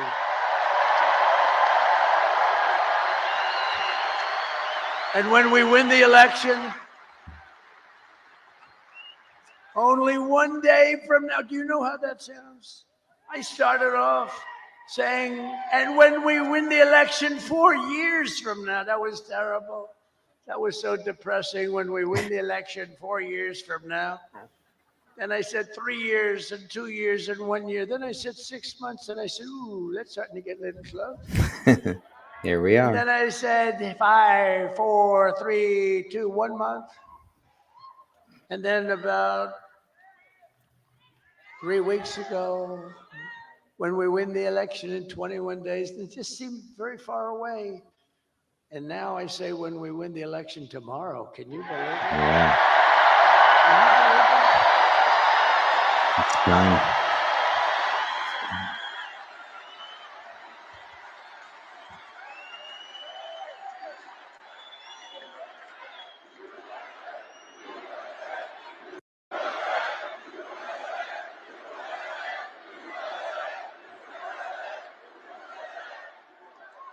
And what we've done, is this is a sad occasion in certain ways, because I think we did like 930 rallies from the very beginning.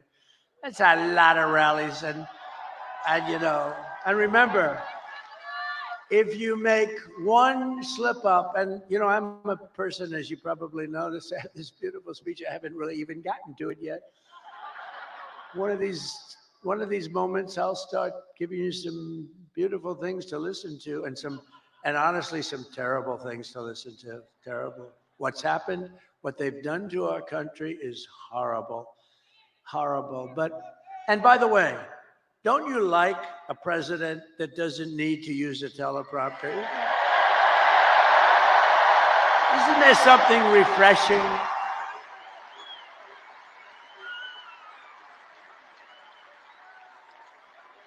But I think I heard somebody say it's like 900, maybe a little more than 900 rallies. And, rarely do they ever catch me making even a little mistake. I go through rally after rally, 10, 20, 30, and then I say the wrong. They say, he's cognitively impaired. No, we're not. I'll let you know when that time happens. It could happen, but hopefully it's not going to be for a long time. He pronounced the word, he slurred the word, and I hate to go back, you know. A lot of guys, they'll be talking and they'll make a mistake. Excuse me, let me go back. When you do that, it's over for a good speech. You can't do that. You just have to blaze through it and hope that they didn't hear the mistake. No, when Winston Churchill, who was a great speaker, he was actually a stutterer, a tremendous stutterer, and he became one of the greatest orators. But when Winston Churchill made a mistake, he didn't go, excuse me, and go back. He just blazed through it. But if I do it, they say, he's cognitively impaired. There's something wrong with him. These people are sick. Those people, look at them. Oh, that's a lot. That's a lot of people. That's a lot of people. But this has been an incredible journey. And it's very sad in a way because, you know, we've done all these, and this is the last one. But here's the good news. All we were doing is putting ourselves in a position to win, which we can do tomorrow very easily if we show up.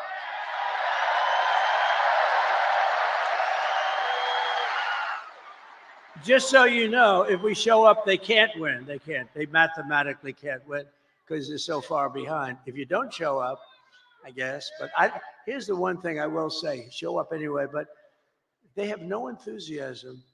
She had a rally today. She couldn't have had more than 100 people there. And I had all 4 stadiums were full, but she had a rally and she was screaming, we're going to win, we're going to win. And they wouldn't follow her. They wouldn't say it. Did you see that clip? I'd like to put it up. The problem is I don't put up too many clips. I have the most beautiful clips. The problem is the press won't follow them. I had a friend a couple of weeks ago.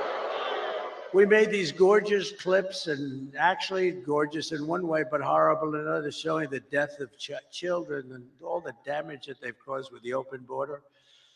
And all they have to do is take those cameras, look at all those cameras, and all they have to do is move them like an inch over and an inch up.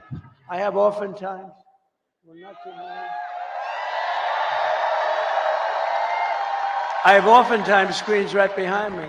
All they have to do is just move it up 2 inches like this. And they don't do it because they're fake news. They don't want to show what's on the screen. It's so shallow. So I'm having a modestly good hair day. Look at that, look. Modestly good. Not the best. I'm not thrilled, but it is what it is. No, it's great. But what I do see behind me are beautiful people, great workers, people that are proud and they love our country. That's what I really see. Nice, beautiful. So it puts us, assuming we can win tomorrow, which I think we should be able to do pretty easily. It's in our hands, right? It's in our hands. It's totally in our hands. Oh, it's today. Oh, it's today. Oh.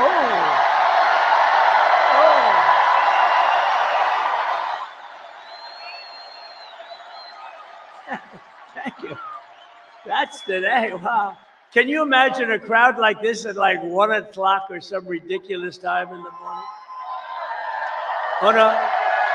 On a Monday/Tuesday, right? Think of that. What a compliment.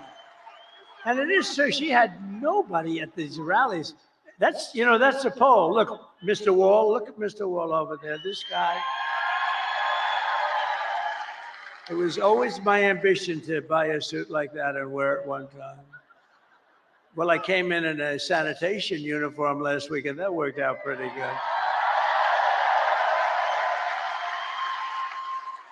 Because Joe Biden, in one of his crazy moments, said that we were all garbage.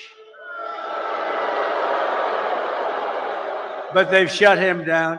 They took the election away. They walked in and they said, you're not running anymore. You're out. Can you believe? They stole the election from a president. They stole the, can you imagine that? They said, you're not, they use the word coup. I think it's worse than a coup in a sense, because a coup, there's a little back and forth. They said, Joe, you're out. That crazy, horrible human being, Nancy Pelosi, who cheats like hell. Hold on. She sold Trump just said, did they steal they stole the election from a president? And then he asked, can you imagine? He's obviously referring to what happened in 2020, right? Am I wrong? I don't know.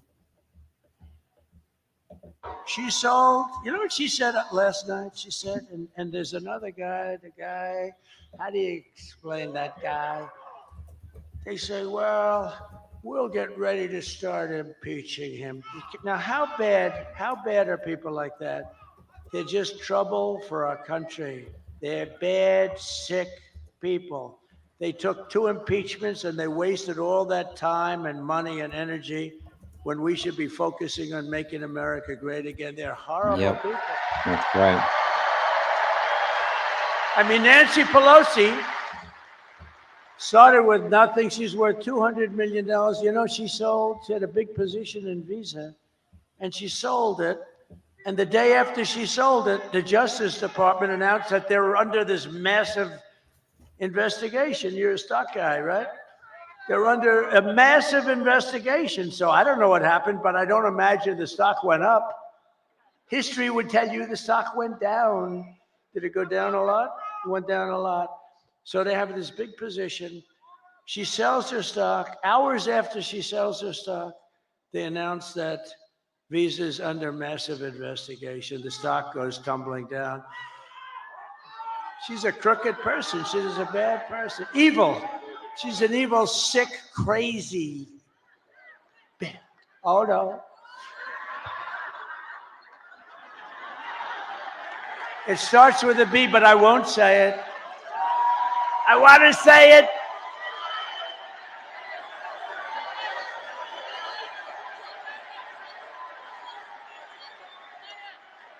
I want to say it, but Franklin Graham said, sir, I love your speaking ability and I love your storytelling, but honestly, it would be even better if you wouldn't use foul language. And I don't use much, every once in a while. And it's never a real bad word. It's, it's like never bad. And so I try to adhere, but he's wrong about one thing. It is a little better when you use the foul language because there's more emphasis. No, but these are bad people. These are bad. Adam Shifty Schiff. I call him pencil neck. He's got the smallest neck I've ever seen. He's got about a 4. And he's got the biggest head. So I don't know how the neck can hold the head. He's an unattractive guy, both inside and out. And this guy can end up being a senator, but don't worry, we've been beating him for 8 years. We've been beating these people. We've been beating them. They impeach me, we win. They send me down the Records Act, and we won in Florida. We win. But we have to take a lot of time, a lot of money, which is what they want. A lot of time, a lot of money. This way we can stop. The one guy we don't want to fight is Trump. We can stop him from getting the Republican nomination. And I got the Republican nomination in record time. Record time. And let's keep going, and maybe we can stop him from winning the presidency. But that's looking pretty good tomorrow, I'll tell you. They give us probably a 95. What do you think, a 95% or something like that? But don't believe it. Don't believe it. Go out and vote. Remember the story of Hillary. Just remember, that's why I tell you the story. She was in bad shape when she called me up that night. And by the way, she called up and conceded, and then spent 7 years on saying how she was a good sport. Oh, she's a lovely person, Crooked Hillary. But you know what? She's smart. But she wasn't like, she lied a lot. I mean, a lot, but nobody lies like this Kamala. Kamala, he will not ever frack in Pennsylvania. My whole case is fracking, and he will open the borders immediately. No. I'm going to close the borders. However, if people want to come in, they can come in legally. They have to come in through a process. We need people.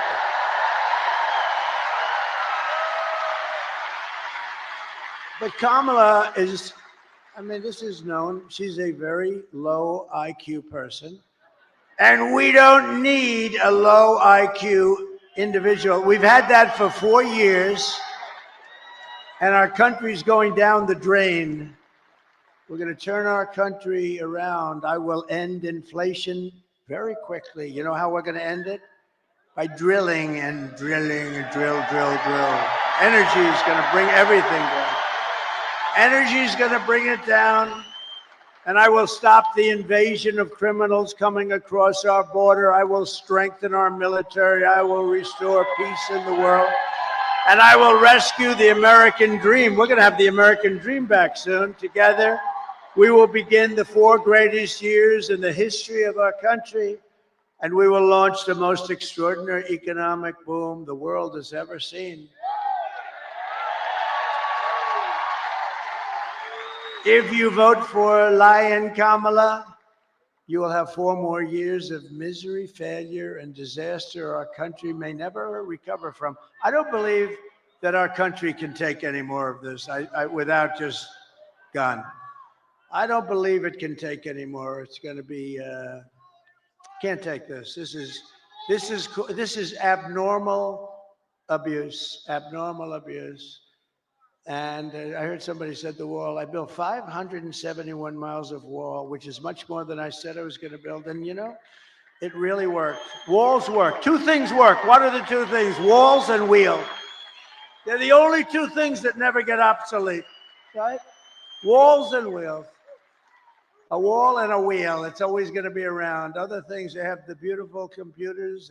You know, you buy a computer. Oh, this is the greatest. 2 weeks later, it's obsolete. That goes on. I don't know how people do it. We have the king of computers. We have the king of everything endorsed me, Elon Musk.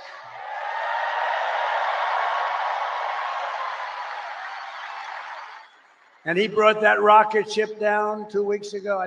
22 stories. It's like a monster. You don't know, is it big or small? It's a monster, 22 stories.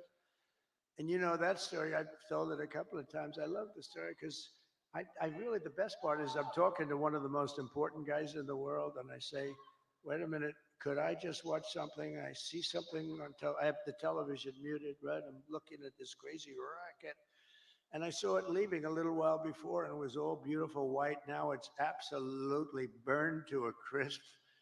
You know, it goes 10,000 miles an hour. The heat is at levels that nobody can experience. So it's a little, you know, rough. It's a little rough on the paint job. And it's coming in, and I'm watching, and I'm holding this very important person, one of the most important people. But, you know, when you were the president, and now it's very possible, like maybe 95%, that you're going to be the president again, they hold. No, they hold. So I say, do you mind holding for a minute? I have to see this. And I put the phone down. That guy was holding like for an hour and a half.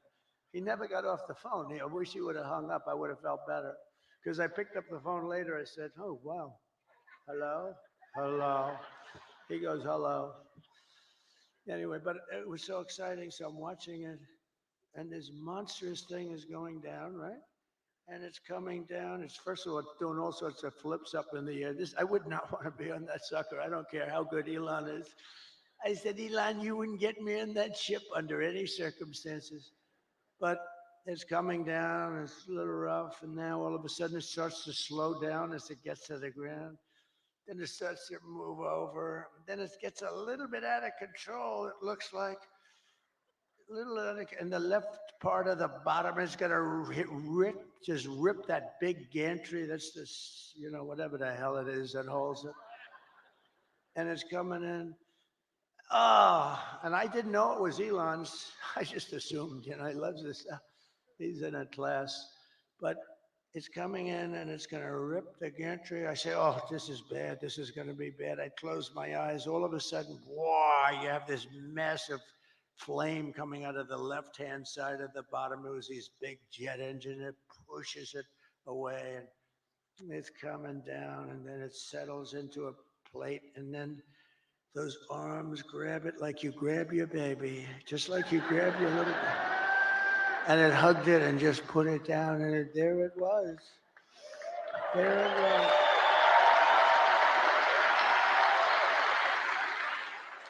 And I called Elon. I said, was that you? He said, yes. And he said, and by the way, he said this. And by the way, this is something I'd never said because I didn't even think of it before when I told this story. He said, and by the way, I'm heading up to Pennsylvania to campaign for you. That was 2 weeks ago. He's still there. Can you believe it? Because he considers the election more important than rockets, more important than anything. He helped us out a lot in North Carolina and parts of Georgia where they desperately needed the Starlink. I had no idea what Starlink. They called me up. They called me up in Georgia. Elon's incredible. He has Starlink. He's got everything has to do with stars and stuff. Very complex stuff. No, he's amazing. But, sir, I know that you know Elon Musk because I read your endorsement. You know, he says the most important endorsement he'll ever make. It was such a nice thing. And he said he wants to help. And I didn't know he was going to help to this extent. He went up. He won the big case today, too. He won the case. Huh?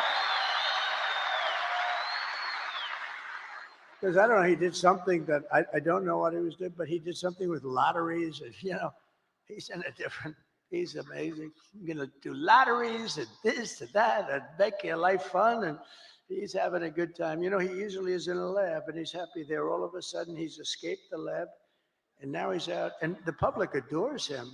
He's a great guy. The public absolutely adores him. But the man from North Carolina, great guy. You know, North Carolina was hit so hard with the water. The hurricane was essentially a massive pile of water. It was a big water hurricane, the biggest we've ever had. And they were so flooded. Areas that had never virtually seen water were turned out to be lakes. They ripped houses, trees. Everything was ripped down by the power of the tides that were going back and forth. It was terrible. And this man said, if you could ask him for help with Starlink, we cannot get it. It's very hard to get. And I called Elon and he got it immediately for them. He got it so much that he had it there immediately, so much that you know, they couldn't even believe it. He said, this has saved a lot of lives.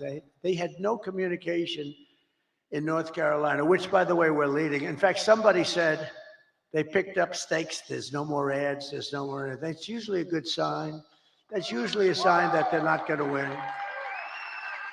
But one of the reasons they're not going to win is because FEMA did such a bad job. So FEMA, you know, we had a great FEMA. We did good, but they spent most of their money, as you know, on illegal migrants coming in. They spent so much money that they didn't have the money to take care of the people from North Carolina. But we will be there on January 20th, because on January 20th, that's when you assume it. But they pulled up stakes.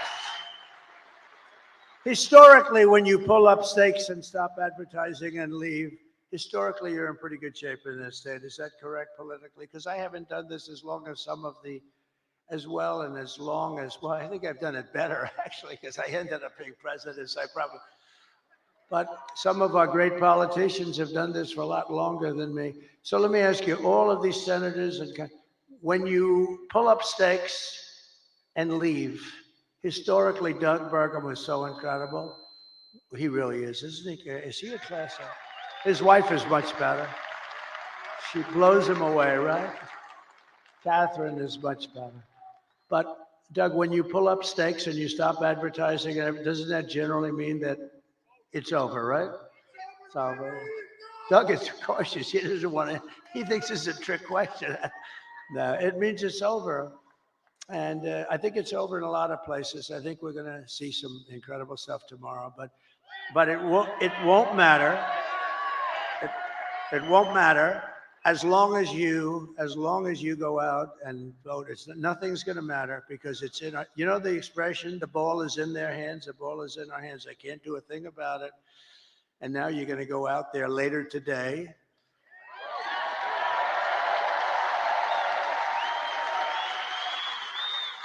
And you're going to show us something, and vote for me, and I will deliver rising wages, soaring incomes, and a colossal surge of jobs. We're going to use things. What's the most beautiful word in the dictionary? We're going to create wealth, opportunity for Americans of every race, religion, color, and creed. But I have to tell you one quick story because I'm so proud. They're going to build this great big plant. They're building it. They're going to build it. China's going to build a plant, and it's going to destroy Michigan, destroy it, destroy Detroit. Everyone's going to move out. And I heard about it through a friend of mine that builds plants. That's what he does. He builds plants. He builds them better than anybody. John, let's just call him John. And he was sitting there, and I was at the Economic Club of Detroit a couple of weeks ago. But I told John a year ago, I want to see a plant. And he said, well, I'll have to take you to Mexico. I said, I don't want to see a plant. I want to see a plant here. I want a big one. He said, we don't really do too many big ones in the United States anymore. I said, what is that all about, Mexico? He said, well, China's building some of the biggest plants anywhere in the world. They're building them in Mexico. And I said, well, I'm not happy about that. I don't want to see the damn plant in Mexico. It wouldn't look right if I'm in Mexico looking at plants. Do we agree, sir? It wouldn't look right. And so he said, all right, look, I say, forget it. Then I thought about it, and I was making the speech in Detroit, and I said, a couple of weeks before, I said, if they want to build a plant in Mexico owned by China so that they can save all of the costs associated with bringing their cars and all of the things, I'm going to put 100% tariff on every single car coming out of that plant. And if that's not enough, I'll make it 200, 300, 500, 800. I don't give a damn what it is. And they're not going to have one car made in that plant that ever crosses that border, which is right next to them. Anyway, so I see John in the audience, and I gave them that notice a little before, and it was public. And I see him, and I send my people. I say, after I speak, make sure he comes to the back. I want to see him backstage. So I see John. I say, John, how's that big monster plant that's going to rip apart our country, but it's going to hurt South Carolina, Tennessee, and all the other places that do a lot of cars. It's going to hurt everybody. It's going to hurt the country. How is that plant doing? He said, sir, they've given it up because they think you're going to win, and they think you're going to tariff them, and they think they're going to lose their share. And sir, they've given up that plant. It's not going to be built anymore. So I saved Michigan and I saved Detroit, and we're going to let them build that plant. But you know where we want them to build it? Right here, we want them to build it. And then they won't have any tariffs to pay. They won't have any tariffs, and they're going to use you to operate that big sucker, and they can build as big as they want with no tariffs. I said, let them know we'd love to have their investment. They're going to build it right here in Detroit, or at a minimum, they're going to build it someplace in the United States, and they won't have any problem. So that's the So I saved Detroit and Michigan a lot. That alone, and I did that without even being president. How about that? They said he's going to win. They told John, we think Trump is going to win, and he's not going to let us make anything, and he's going to do things that we don't know. This guy is crazy. Because, you know, I charge China hundreds of billions of dollars in taxes and tariffs. They paid us, not one other president. And, you know, we're going to get along great with China. We're going to get along good. I want to get along with them. President Xi was great until COVID came. Then I wasn't so thrilled with him. But we did a great job in that. You know, we went back. Nobody knew what the hell it was. We did a great job. We get credit on our military. No wars. We did no wars. I had no wars. Remember when crooked Hillary Clinton? Remember when crooked Hillary was screaming during a debate, he's going to charge wars, he's going to have wars, he's going to prosecute wars all over the place. Look at him, he's a very volatile person. I'm actually not. I'm a very calm person. She's the one that's volatile. But he's a very volatile person. He'll say, no, I stopped the wars with my being volatile. Nobody had a war. We didn't have any wars, except that we finished a war that we had. We beat ISIS. 100% of the ISIS caliphate was taken down. And it was done in a matter of weeks.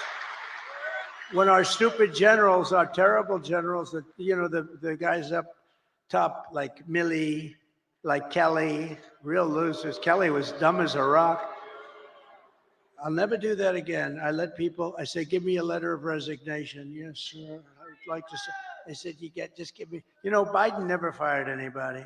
That's why he never had a bad book written about him. And also, number two, nobody cared. When I fire somebody, every major publisher in the world, will you say something bad? I had one person who was so complimentary, sir, you're the greatest president that ever lived, blah, blah, blah. Then she gets a show, but they only want to hire her if I have all these letters, there's never been a better president. She goes in the show, I didn't like him, he was terrible. What a terrible human being. These people are sick, but you know what? All we can do is keep winning. That's all. Win, win, win. But a vote for Trump means your groceries, such a word I hear all the time, because I do like to mix it up with people, more so than my consultants. I think the people are much smarter than my consultants. My consultants are good, but I get much better. Like people say groceries, right? I haven't used that. Such a sort of an old term. They say my groceries are so much more. I haven't, the term is just like an old term. And it's a beautiful, but they say about my groceries were so expensive, they'll be cheaper. Your paychecks will be higher. Your streets will be safer and cleaner. Your communities will be richer. And your future as an American will be much better than it ever has been when I get in. Because this will be the golden age of America. And that's what I'm calling it. I'm telling the press. I hope you put it in. Isn't that a beautiful phrase? The golden age. I like to brand things like I brand Pocahontas, and I do a lot of branding. I'm one of the greatest branders in the world. A lot of them were Republicans, but they're all now friends of mine, so I can't talk. Some of my greatest branding was on the Republicans during the primaries, but they're all friends of mine. Most of them. Some of them, yeah, most of them are. Most of them are, but I don't talk about that. Once the battle is over, I take those words, I put them away permanently in some cases. On occasion, I'll bring them back out. But just a few months ago in a beautiful field in Pennsylvania, an assassin tried to stop our great movement, greatest movement in history. But that brush with death did not stop us by any means. It only made us more determined to finish the job that we had only just started.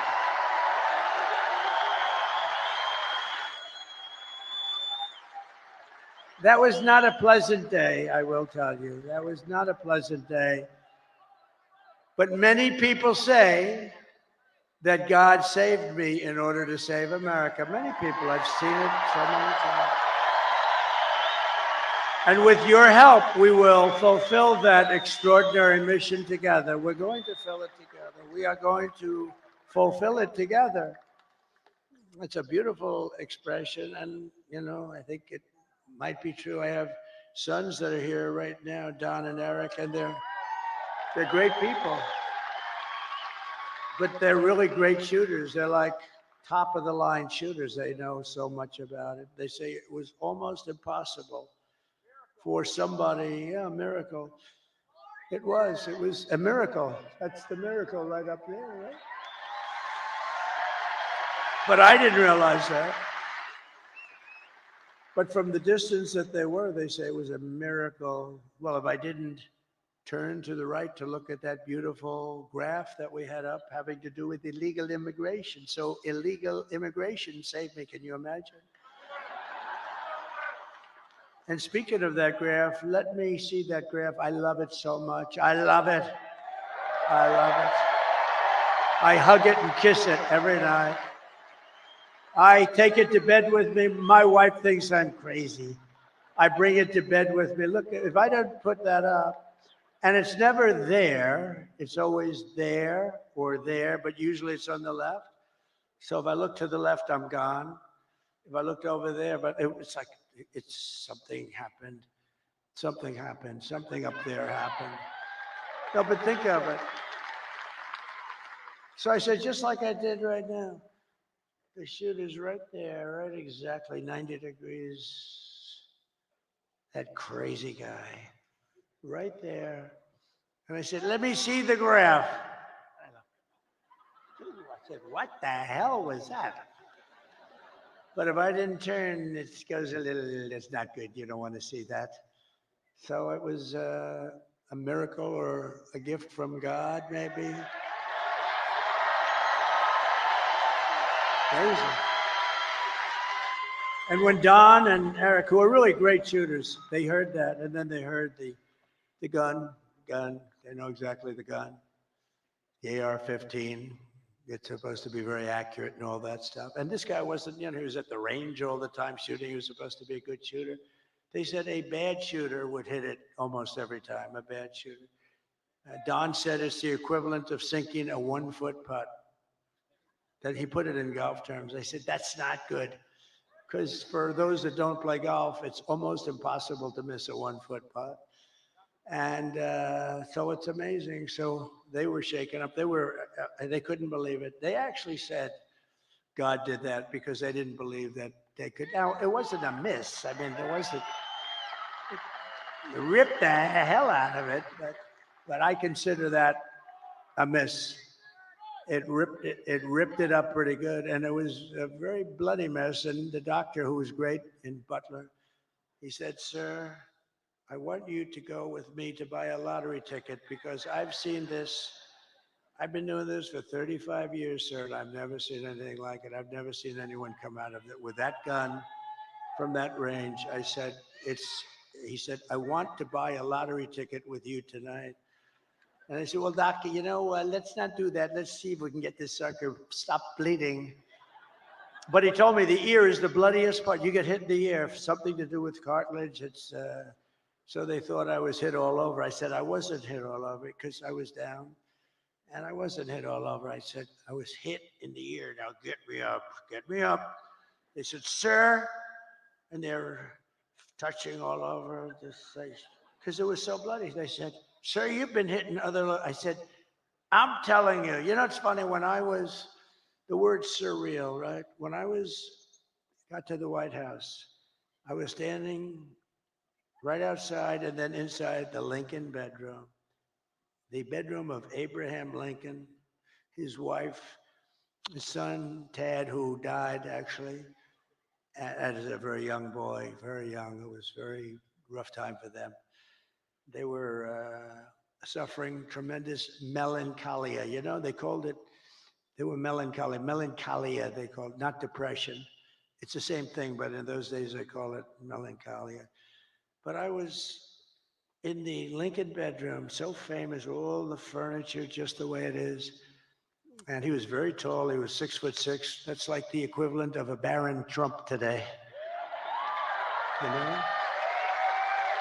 Who's a lot taller than 6'6".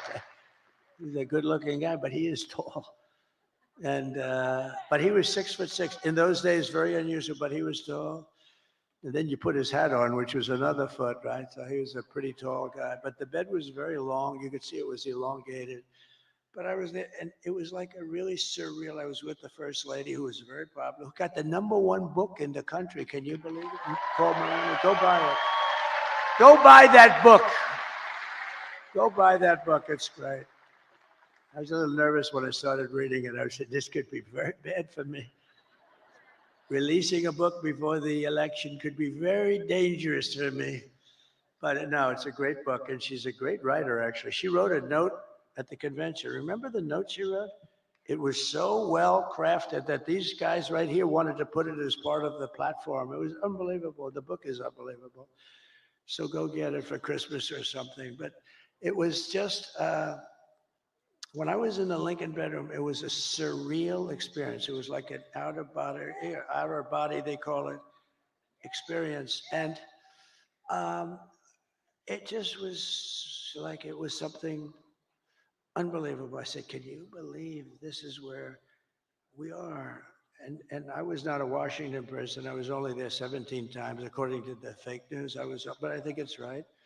I was only there 17 times in my entire life. I wasn't, and I was a New York guy, which, now I'm very much a Washington guy. I know the good ones, the bad ones, people. I know the dumb ones, the smart ones. I know a lot about the people. I didn't know anything about the people. I had to rely, and we did great. We had mostly great the trade people, the war people. We had a lot of great people.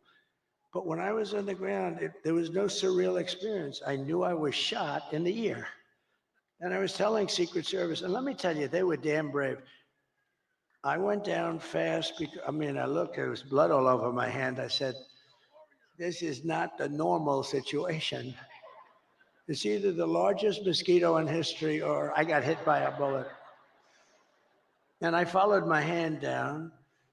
And I think people were also shouting, get down, get down. I think it was. But I went down, and I'm telling you, I had, I guess, 7 Secret Service agents follow me. They were very brave. I'm telling you, those bullets were flying over our head. And, you can't forget that. Can't forget that. Those bullets, and I heard those bullets going. I said to somebody, how fast were they going? They gave me some mathematical number. I said, no, I want to know in miles per hour. And I think it was 3,200 miles per hour. You know, think of that. A car, you're going fast at 70 or 80. These are 3,000 something. And those suckers were going over my head. There were 8 of them. It was a total of 8 shots fired. And then there was a shot by a Secret Service sniper. Amazing, 1 bullet he used. But I think we also had help from one of the police snipers. He hit the stock of the gun or something, and we appreciate that very much. But it was amazing. But when I was down there, I was totally aware. I said, no, get me up, because I was speaking in front of a massive, you couldn't even see the end of it. Now, when we had the celebration honoring Corey, the firefighter, great guy, when we had that celebration, we had 101,000 people. And that's when I really got to see that's where I really got to see the real Musk, because I invited him up. And he's always like in a lab. And it's almost like he was released. And I said, you have to come up here, Elon, just come up. And he looked out and he was so happy. I think he loves people. And he started doing jumping jacks and stuff behind me, right? He was so happy. I think he's going to run for office against me. I'm very concerned. No, he's great. It was great. But he was so happy. And it was a great celebration. But when I was down, there was no feeling like I had in the White House. I totally was aware of everything. But had I not made that turn, I wouldn't be with you tonight, and that would have been bad. And I hope that's right. I hope that's right. I hope that God did put me here to really save this country, because this country's in big, big trouble. This country's in big trouble.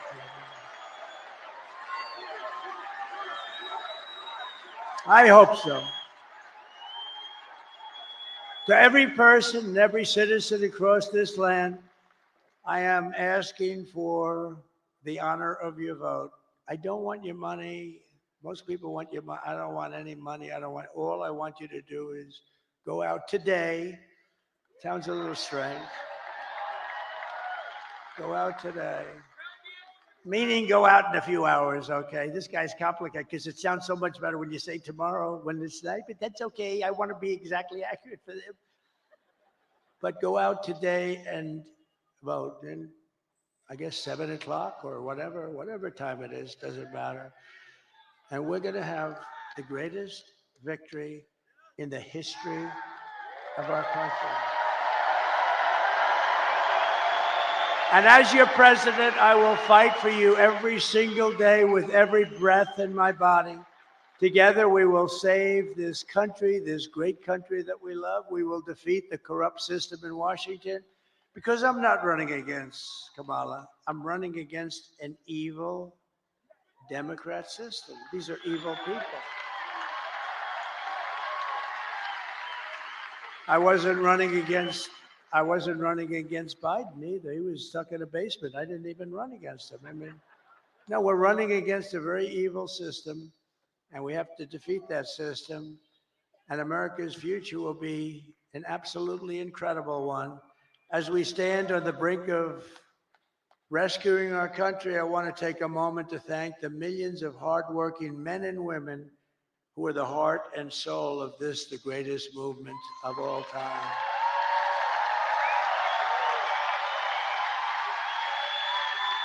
Because it's you much more so than me, frankly.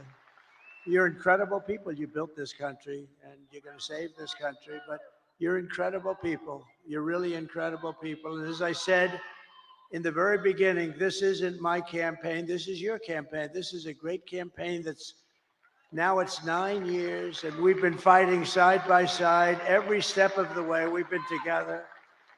That's why it's not even hard. People say to me, like very successful people, how do you stand up and talk in front of these people? And it's sort of easy because they're love.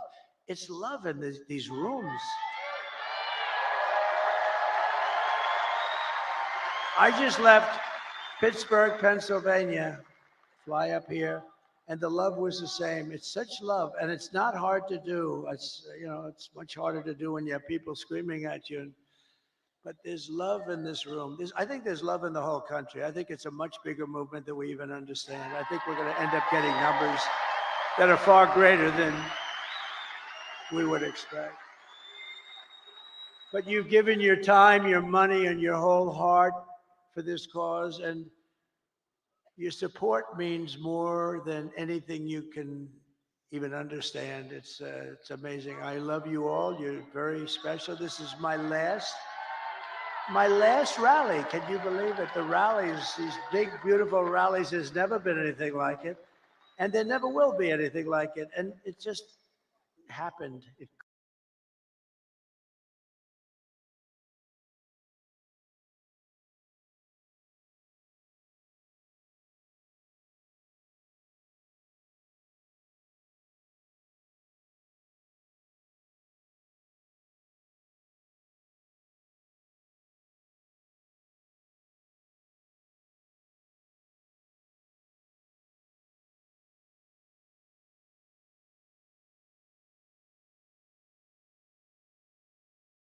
You have to stand up and tell Kamala that you've had enough.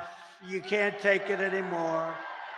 You're destroying our country. You were a terrible vice president. You destroyed San Francisco. She destroyed San Francisco. And she worked, when she was Attorney General of California, she worked along with a lot of her friends out there, like Gavin Newsom, the governor, one of the worst governors in history,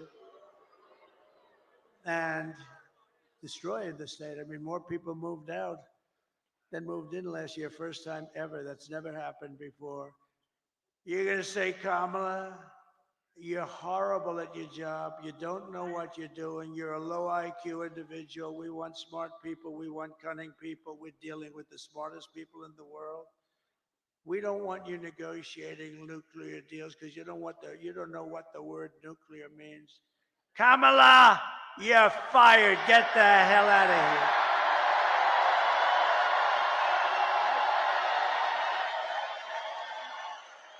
here. You're fired. Get the hell out of here. You want to ruin our country.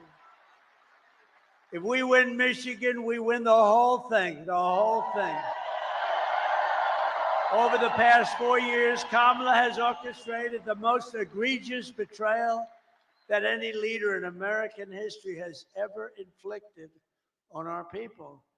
She was given the authority to run the border by Sleepy Joe because he wanted to go to bed and he wanted to sleep. He had only one thing he wanted to do, and that's sleep. So he made her the border czar. Now she's trying to deny it. By the way, the Border Patrol 2 weeks ago gave us the strongest endorsement you've ever heard.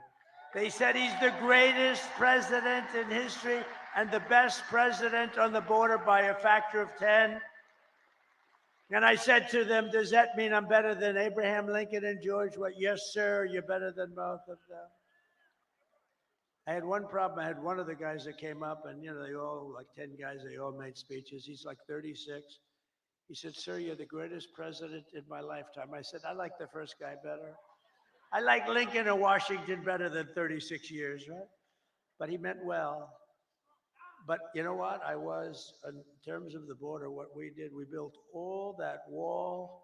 We built an extra 200 miles. They could have flipped it up in 3 weeks. You know that. It was all built. They sold it for scrap metal for 5 cents on the dollar, so much.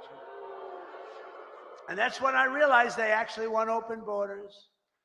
She has violated her oath, eradicated our sovereign border, and unleashed an army of gangs and criminal migrants from prisons and jails, insane asylums and mental institutions. And these people are all coming into our country. Are you okay down there? Is somebody hurt? Oh, is somebody hurt? Oh, I saw you looking on the floor. I thought somebody was hurt. Oh, okay. We don't want our people to be hurt, right? We don't want that.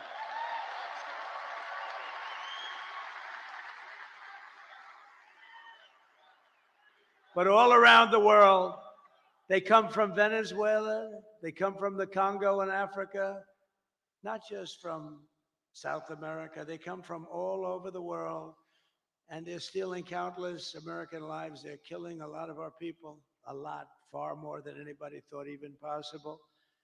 The day I take the oath of office, the migrant invasion ends and the restoration of our country begins immediately. The United States is now an occupied country. Who would have believed somebody that's running for president and perhaps will be president in less than 24 hours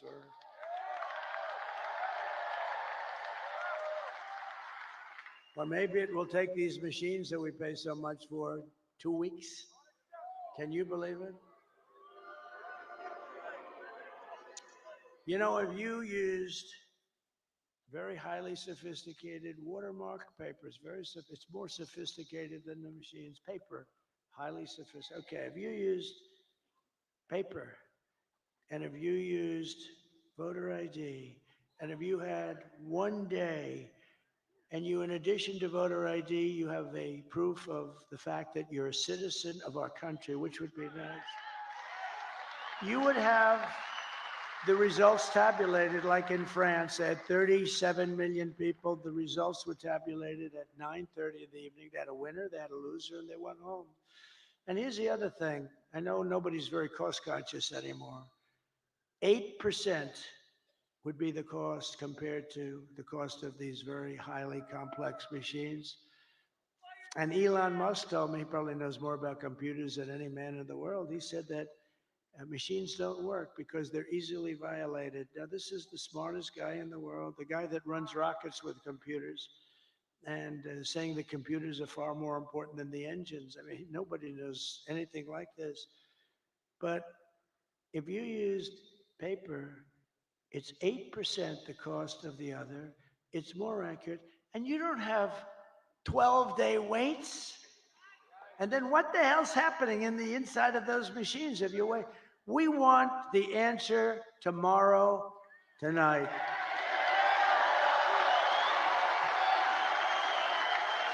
We want the answer tonight.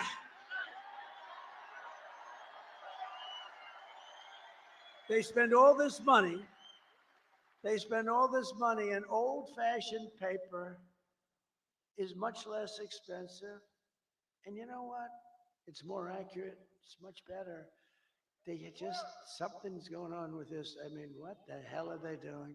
But we don't want to wait 10 days, 12 days, 3 days, 2 days, or 2 hours. We want the answer tonight.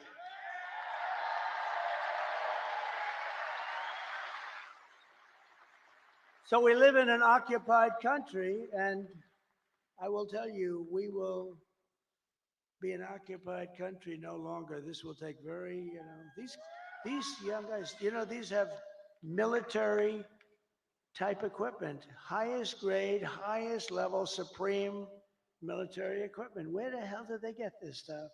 They've taken over large parts of Colorado. They've taken over parts of numerous states, and a lot of people don't want to talk about it because they think it's going to destroy their city or town. They're all over the place. And when they're not, those people running those towns, when they're not, they're petrified. They don't want them coming in. In one town in Ohio, as you know, they have a beautiful town of, think of this, 50,000 people, and they dumped 30,000 migrants into the town. So you have 50,000, now you have 30,000 migrants. Springfield, Ohio. It's a beautiful place, gorgeous place. And now if you want to go to the hospital, you can't. If you want to get a checkup, you can't. If you want to find a doctor, you can't. If you want to get your kid into school, you can't. It's a whole different world. It can't be, we can't allow this to happen. They're destroying our country. November 5th, 2024 will be Liberation Day in America. On day one, I will launch the largest deportation program of criminals in American history. I will rescue every city and town that has been invaded and conquered. Can you believe I'm running for this great office and I'm talking about rescuing cities and towns that have been invaded and conquered? Can you imagine 10 years ago? Can you imagine 10 years ago using language like that? Or saying, we will not allow men to play in women's sport. You know, if you go back just 10 years and you move yourself forward and you heard a politician saying, we will not allow men to play in women's sports, they'll think, is this guy crazy? Of course they're not going to pay. To expedite removals of Tren de Aragua and other savage gangs like MS-13. Tren de is from Venezuela prison system, and they are rough. They are rough. I will invoke the Alien Enemies Act of 1798 to target and dismantle every migrant criminal network operating on American soil. And if they come back into our country, it's an automatic 10 years in jail with no possibility of parole, because we don't want them back. And I'm hereby calling for the death penalty for any migrant that kills an American citizen or a law enforcement officer. And I will ban all sanctuary cities in the United States of America. They're sanctuary for criminals. 4 years of Kamala have delivered nothing but economic hell for American workers. The workers are getting destroyed. Her inflation disaster has made life unaffordable and cost families over $30,000 in higher prices. Think of that. Who can afford that? Just days ago, we had the worst jobs report in modern history. I never wanted to be Herbert Hoover, and I'm glad these numbers are coming out now. I'll fix it, but boy, it's getting bad. 12,000 jobs were announced. Now, usually you hear 200, 250, you know, you hear it for years and years. 12,000 jobs. And then they became frauds. It was a fraud on the country because they made up numbers. 30,000 private sector jobs were killed in a single month, and nearly 100,000 manufacturing jobs have been wiped out since just the start of the year. You don't hear these numbers from the fake news. 150,000 Americans joined the unemployment rolls in October. 150,000. These are depression-type numbers. And nearly 250,000 people dropped out of the labor force. Just think, a few months ago, they fraudulently claimed 818,000 jobs were created, when in fact, there were none. They said 818,000 jobs were created in our country, which kept us, and what that did is it kept us like, okay, it wasn't great, but it was like not record shattering or anything, but it was a lie. And they thought they'd be able to get away with it until after the election, and then announce after the election that they made a mistake. These are bad people. Fortunately, there was a whistleblower who I think should be entitled to an award. Could you imagine if it were me and we lost the election and then a few days later they say that the job numbers are being revised by almost 1 million people? And now they've just revised it again. On top of the 818,000, 112,000 fake jobs were just announced. So you add that up and it's almost 1 million fraudulent jobs were announced. and nothing happens. These guys don't report about it. If I was talking about 2 jobs, it would be like front page on every newspaper. They cheated, and it's fraud. You know, when they make mistakes, they make them for 2,000, 3,000.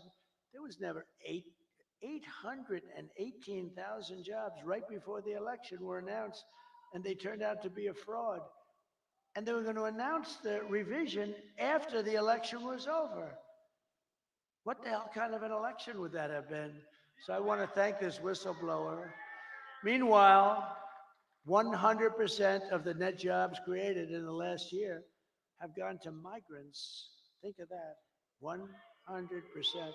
100% of the jobs that were created went to migrants, not to people. And I'll tell you what, your black population is being devastated by these people. They're taking all the black population jobs away, and they should announce those numbers before the election also, because frankly, what's happening there, you're going to see some bad things happen. They're taking their jobs, and the Hispanic population is going to be next. You watch. It's horrible. But if I win, it's going to be not so horrible because we'll fix it. These are depression type numbers, and that's where we're heading if she's elected. If she's elected, we're talking about a 1929 style depression. Under my leadership, we are quickly going to turn this economic nightmare into an economic miracle. We're going to make it a miracle. We will make America wealthy again, and we will make America affordable again. And we're just one day, meaning a half a day, sir, away from the best jobs, the biggest paychecks, and the brightest economic future the world has ever seen. But you must vote. Gotta vote. You gotta vote. Kamala's plan will impose the largest tax hike in American history. I've never heard anybody campaign. I've done this stuff for a long time, but I've been involved for a very long time supporting candidates. And candidates are always saying, we will reduce your taxes, efficiency, all this stuff. They're running on the fact that they're going to raise taxes substantially. I've never heard that. This is the craziest campaign I've ever seen. We will raise your taxes. Vote for us. Mondale, he says Mondale. I think you're right. We're going to raise your taxes. But they're going to do that on the typical family, American family. They're raising the taxes more than $3,000 a year. My plan will massively cut taxes for workers and small businesses, and we will have no tax on tips, no tax on overtime, and no tax for our great seniors on Social Security benefits.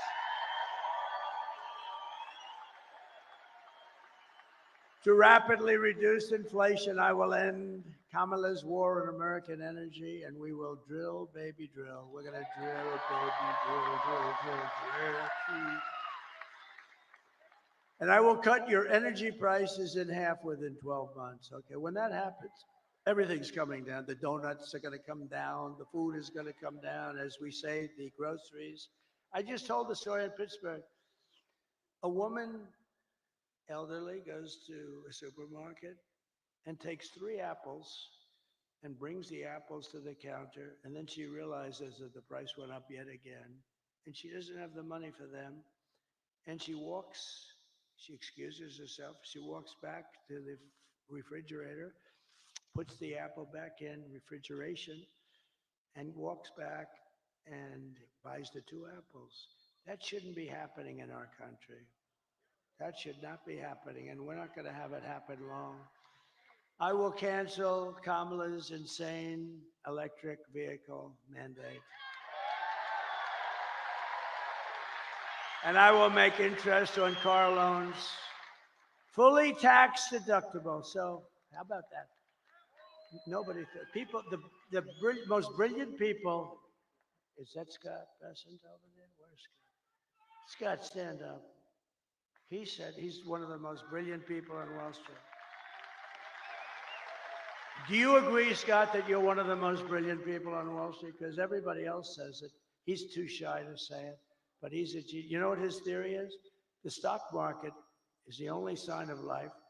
And it's only going up because everyone thinks Trump is going to win the election.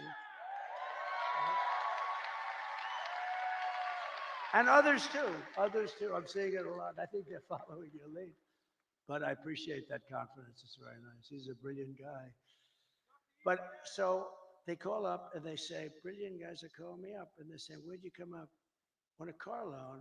We're going to give people, we want to develop the car business of this country. In a car loan, we're going to give people the right to deduct the interest. Deduct interest, but only if the car is made in the USA. What the hell do I care if a car is going to be made in? If a car is going to be made in Japan or China or someplace else, what the hell? I don't care if they buy it. I want them to buy cars. So think of that, what that's going to do for Michigan. So if a car is made in Michigan, you get a big deduction. That's going to be somebody. So I started just with the deduction. Then I thought to myself, you know, why should I give them a deduction to buy a car that's made in China or Japan or South Korea? Well, I don't, you know, look, I mean, they're wonderful people. Everyone's wonderful, but I want them to be built here. So then I came in with that little extra tip, and it says, but you only get the deduction if the car is made in America. Isn't that like cool? And hopefully right here in Detroit and Michigan would be great. We're thrilled to be joined by your next senator, Mike Rogers. Mike, thank you very much. Thank you. You're doing great. This guy is doing great. He is amazing. I think I'll tell you, you know, it's hard to beat some of these people because they lie. I heard she's another one. She's going around saying she's very close to Trump. She agrees with Donald Trump on the tariffs and the wall and the this, but she never agreed until about 2 weeks ago when she was losing, right? No, she's doing, but I have about 6 of them that are doing that. They're doing that against Bernie Moreno. They got a guy running against him, Brown, Sherrod Brown. I love President Trump very much. He's great. You know, I'm leading, you know how, by like almost 20 points or something. So all of a sudden they love me. They all love me. And the day after the election, he'll be calling for my impeachment. Let's impeach him. These people are sick. But we have great members, and Mike is really a talented guy, respected all over Washington. He was there, he was very successful.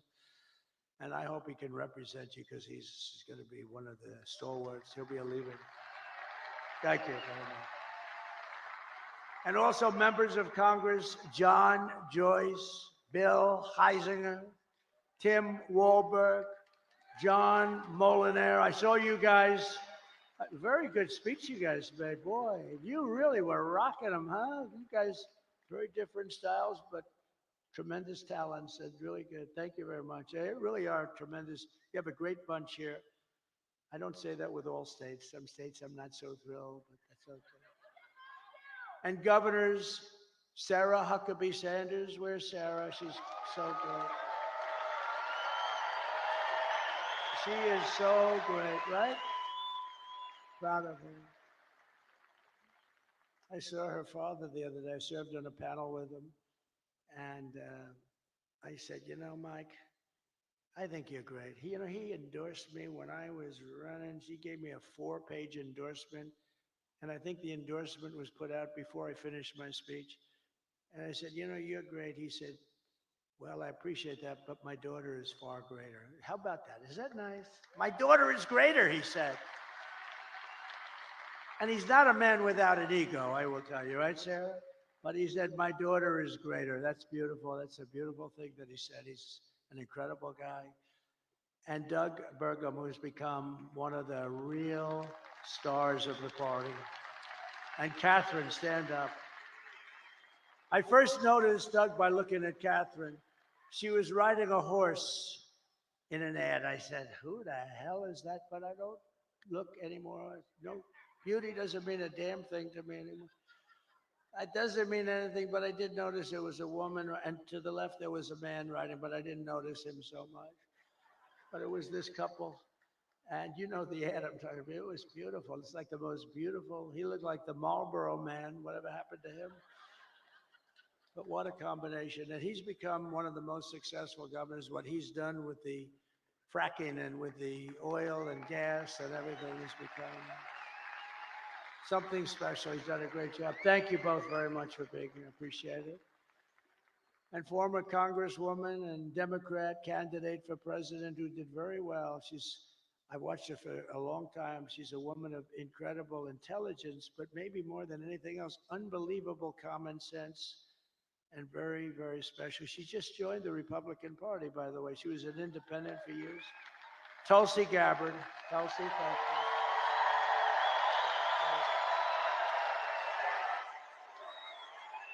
Great.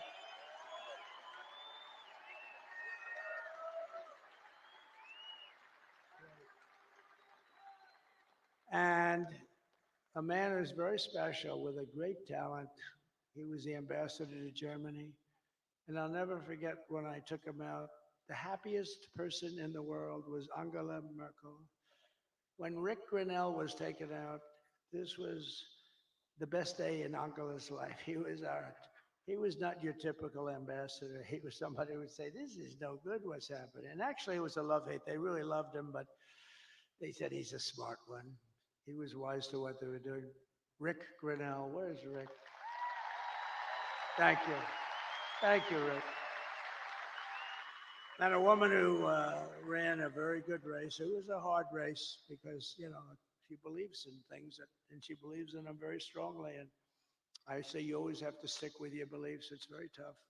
I told her it's very tough, but she's a hell of a woman. She had a father who I knew. He was a steelman. He was in the steel business. He was thankful when I put the tariffs on because we saved the steel industry, and he was a real pro. He passed away, but he was a great guy. But he'd be very proud of his daughter. His daughter's an incredible woman. Tudor Dixon. Thank you, Tudor. Thank you. We miss your father, right? He was, what a great guy he was. And then we have a woman who drives extremely fast. She can drive a car.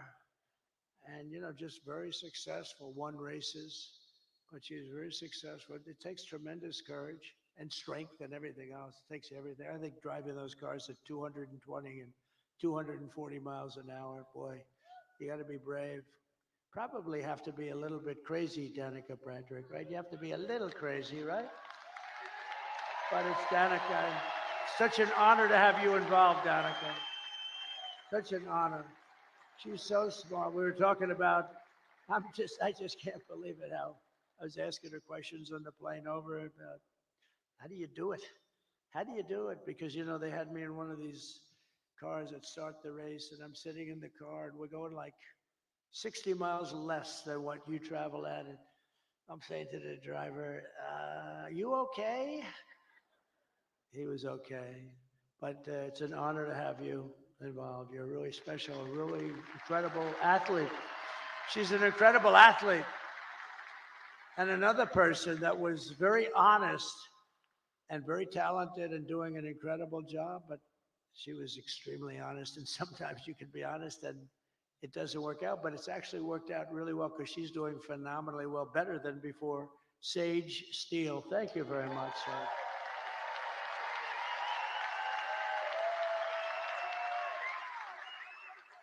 And Michigan Republican Party Chairman Pete Hoekstra. Now, I told Pete, I've known Pete for a long time. He was very, very successful at everything he did, and he was an ambassador. He was one of the best. And I said, Pete, you got to come in and run the party. You got to do it for me. And it was not that easy. He has a lot of options, and he came in, and I mean, I think we're going to have a great result later.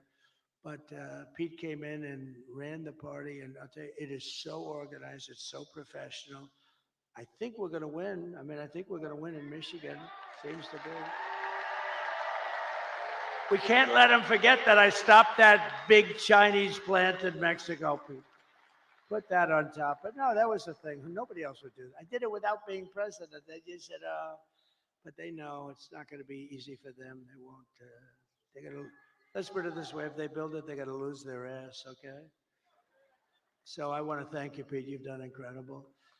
And a man who I fell in love with, actually, he's an auto worker and a union guy, but he saw what was happening. He saw look, I mean, you take a look at this area, and go back 50, 60 years, it's been just a downward trend. It looks like, you ever see a chart? It's like, right, Brian? It's like just a downward, like a sliding ramp. Brian Pannebecker from the Auto Workers for Trump. Brian, come up here for a second. Come in. Come in. I got to see. I love this guy. I always wanted arms like him. He's got that biggest, meanest arms. They look like what grabs that rocket. He could grab the rocket. Tell them a little bit about what you see going on. And I tell you, he's just an incredible guy. Thank you. Thank you, Mr. President. It's an honor to be here at your very last campaign rally.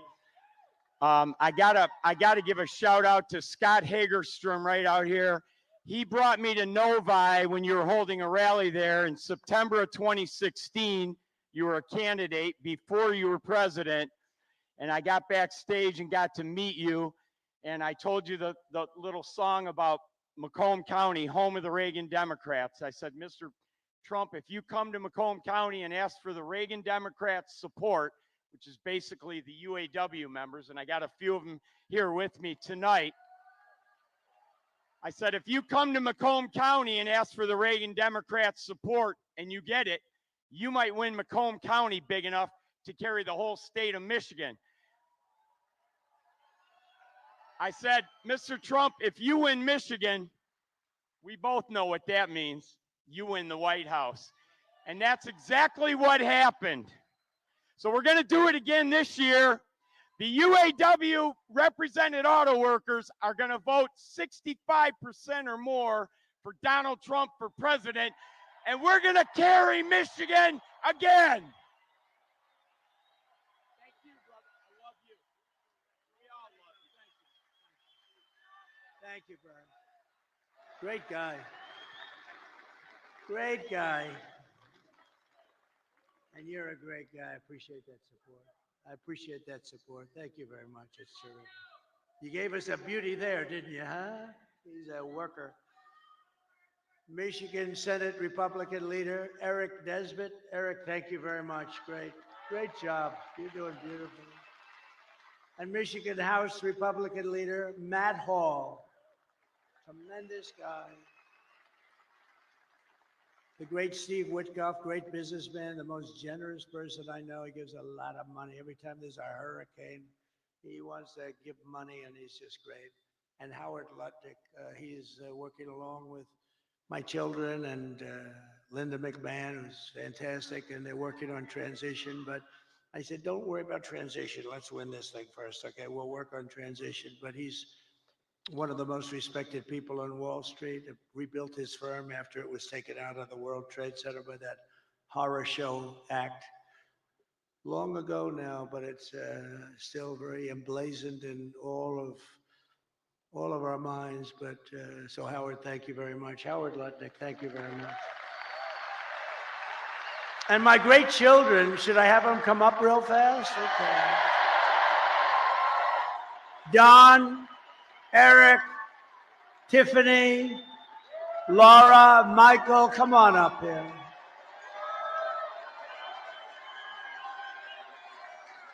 And we have Ivanka at home, sitting home, watching every second of it.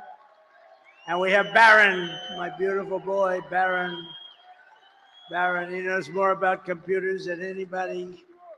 I closed up his computer. He said, Dad, I'll take it 2 minutes to figure that out. And all of a sudden, the damn thing opened up. I said, Barron, you got to turn it off. Okay, watch. I turn it off. It's no way. I put a separate code in. He's operating his computer. He's operating it 2 minutes later. So this group here, they are so committed. They didn't have to do this. I guess we all didn't have to do it, but we have to because they want to see our country be so great and so strong and so respected again. When people they're laughing at our leaders. We have a guy can't walk. He can't find the stairways. Look, there's about 6 of them up. He finishes his speech. He can't find the stairways. And she's worse than him. You see what's going on. Did you see it tonight screaming, we're going to win, we're going to win. And she's screaming, and it's like 100 people going, what the hell is wrong with her? But these people are behind me. I love them, but they are really special. They're very talented people. And every one of them. They've been great.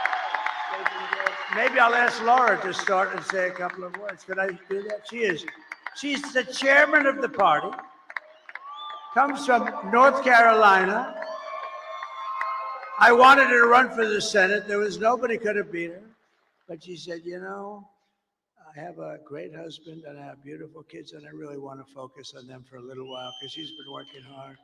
And she would have been great. And I said, who do you like? And they said, Ted Budd.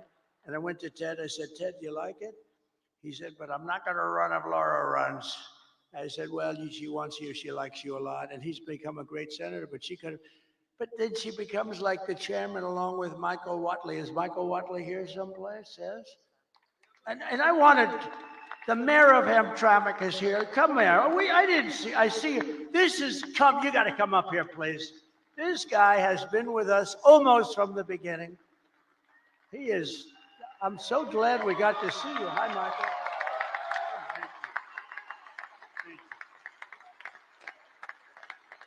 Come here.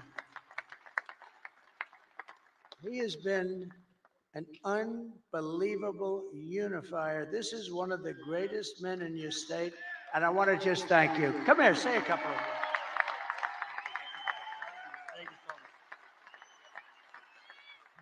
Well, good morning. It's another day.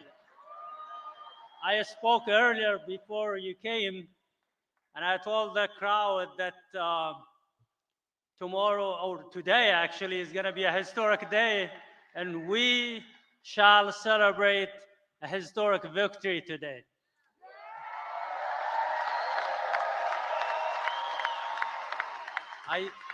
I'm very proud that I endorsed President Trump, and I broke the wall of fear among the Arab American and Muslim Americans, and I destroyed that wall of isolation and the wall of silence and the wall of hesitance among the Arab Americans. And now, today, we had a survey that was posted among the Arab Americans in the Metro Detroit, and it shows that President Trump is leading by 76%.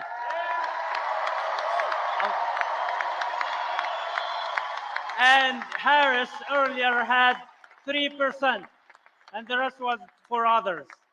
So we are in a mission to end that disconnect between the minorities and the Republican Party and to make it the party of inclusion.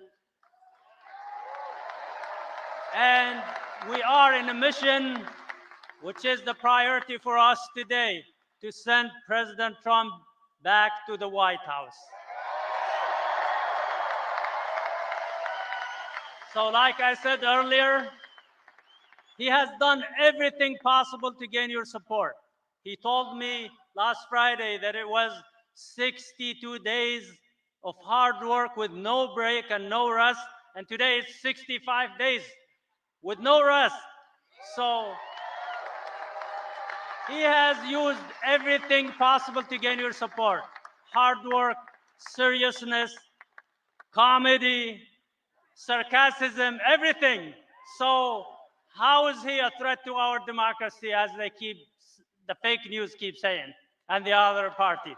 So I ask you and I urge you to go out and vote tomorrow. And I think we have a big chance. I'm very optimistic that we will make history and we will win and make America great again. Thank you so much.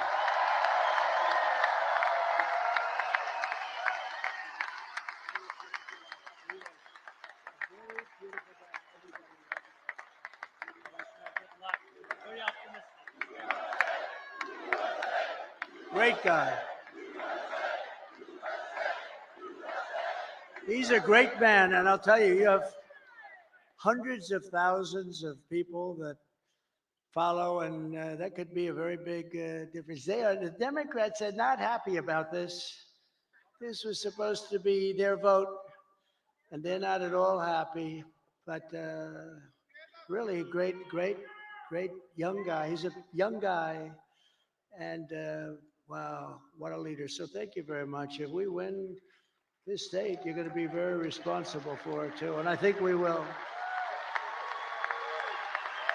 And tonight I got, I did a thing a couple of weeks ago with a very smart guy and very special and a very special talent. He's got the #1 podcast, they say, by like 4 times.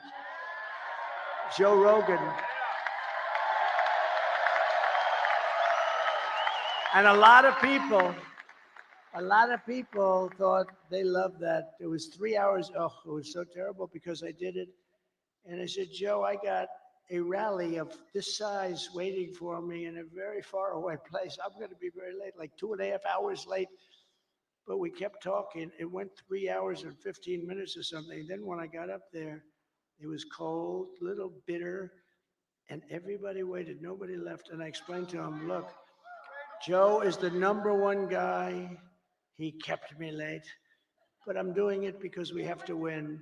And not one person was unhappy. We had a great time. And I said, we're going to devote a lot more time. It was pretty late at night. It was worse than this, okay? I can tell you.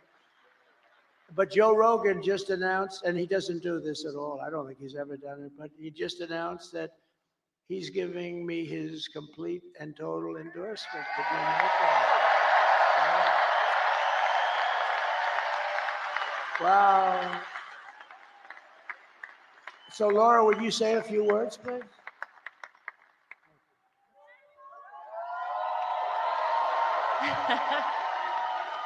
Are we ready to turn Michigan red today? Today is the day that we send a loud and clear message to the mainstream media, to the establishment, to Hollywood, to the swamp, that it is not them. It is we, the people, who get to choose our president. And we're choosing Donald J. Trump. I just want to say thank you. This is a very special night for our family. This has been almost a decade of doing this, and it has been my honor to be a part of this family, to be out speaking on behalf of a man who I love, not just because he's my father-in-law, but because he is going to save this country and going to save the world. Thank you, guys. God bless you. Get everybody out to vote. Thank you, Michigan.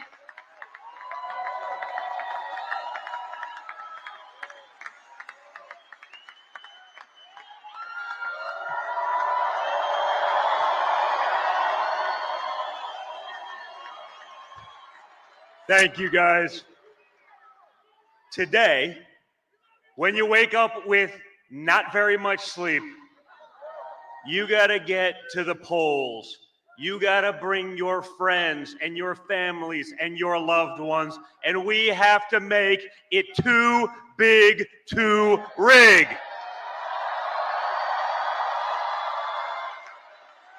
Guys, it's simple. It's a unique election. You've lived under both candidates. People like to pretend like it's not the Harris-Biden regime that has destroyed your American dream, our country, our economy, the entire world, and Western civilization. Well, you guys, starting right now, it's on you to reclaim what is yours, your country. It would be an honor for me, for you guys to show the same amount of resolve that this man showed on July 13th when he took a bullet to the face and came back defiant. You guys take that attitude to the polls, to your text messages to your friends. If you've early voted, drive everyone you know to the polls. That resolve is what kept us at peace. That resolve is what made trade deals. That resolve's going to save America, and it's going to put America first again, once and for all. So guys, now it's up to you. You make our country proud like he makes us proud each and every day. Let's get it done, America. Let's get it done, Michigan. Let's go.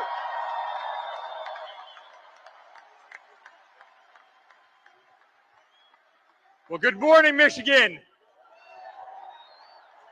Who else could have this many people at 2 a.m.? Only Donald Trump. Guys, I've watched the hell that they put him through for the last 10 years. I mean, the fake impeachments, the dossiers, the Russia hoax, going after his Supreme Court justices, censoring him, taking away his First Amendment right, trying to take him off the ballots in various states all across the country, raiding his home. And yet he comes out every single day and he fights and he fights and he fights. And when other candidates have packed it in for the night, you know who's standing on the stage at 2 a.m.? It's Donald Trump.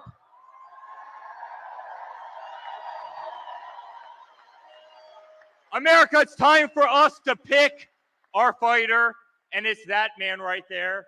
And I can tell you, as a son, as a family, we have never been more proud of a person in our life. I have never been more proud to stand on a stage with somebody in my life. He's the most remarkable man I know. And I promise you, I will be on the stage till the end of earth with you because I truly believe in you. And I believe what you're doing for this country and what you're doing for our children. And you are going to save democracy in the United States, and you're going to keep peace in the world. And I love you, and we're proud of you. And let's make America great again. Thank you, Michigan.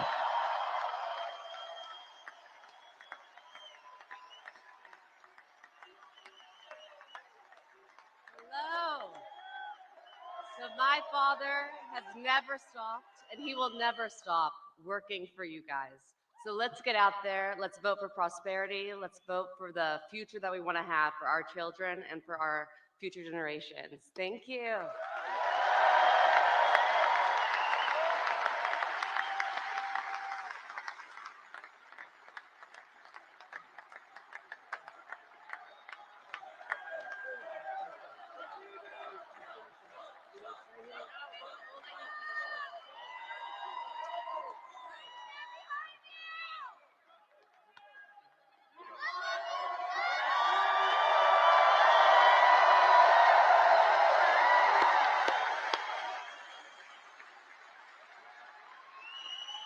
Thank you very much.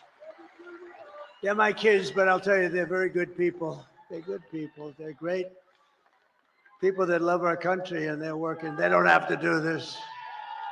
They don't have to do this. So in conclusion, with your vote, we are going to fire Kamala, and we're going to save America. We will cut your taxes, end inflation, slash your prices, raise your wages, and bring thousands of factories back to America and back to Michigan. And a lot of it will be using my favorite word, tariff.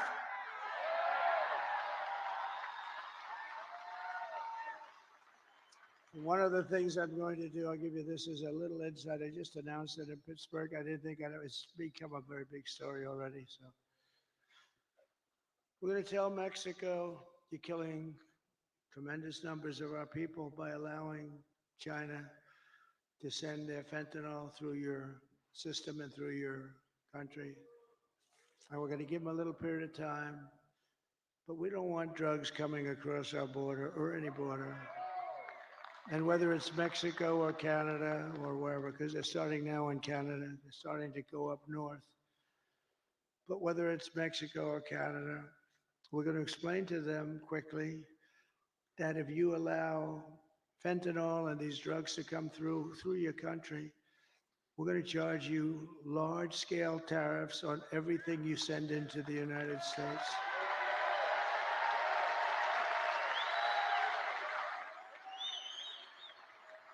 And they're making a lot of money in the United States. They couldn't exist without us. So we're going to do that. And we're going to tell China that if you continue to send fentanyl to Mexico or any place else that comes into our country, we're going to charge you a 25% tariff on everything you sell into the United States of America. We're not going to we can't let them And you've never heard that from anybody but me.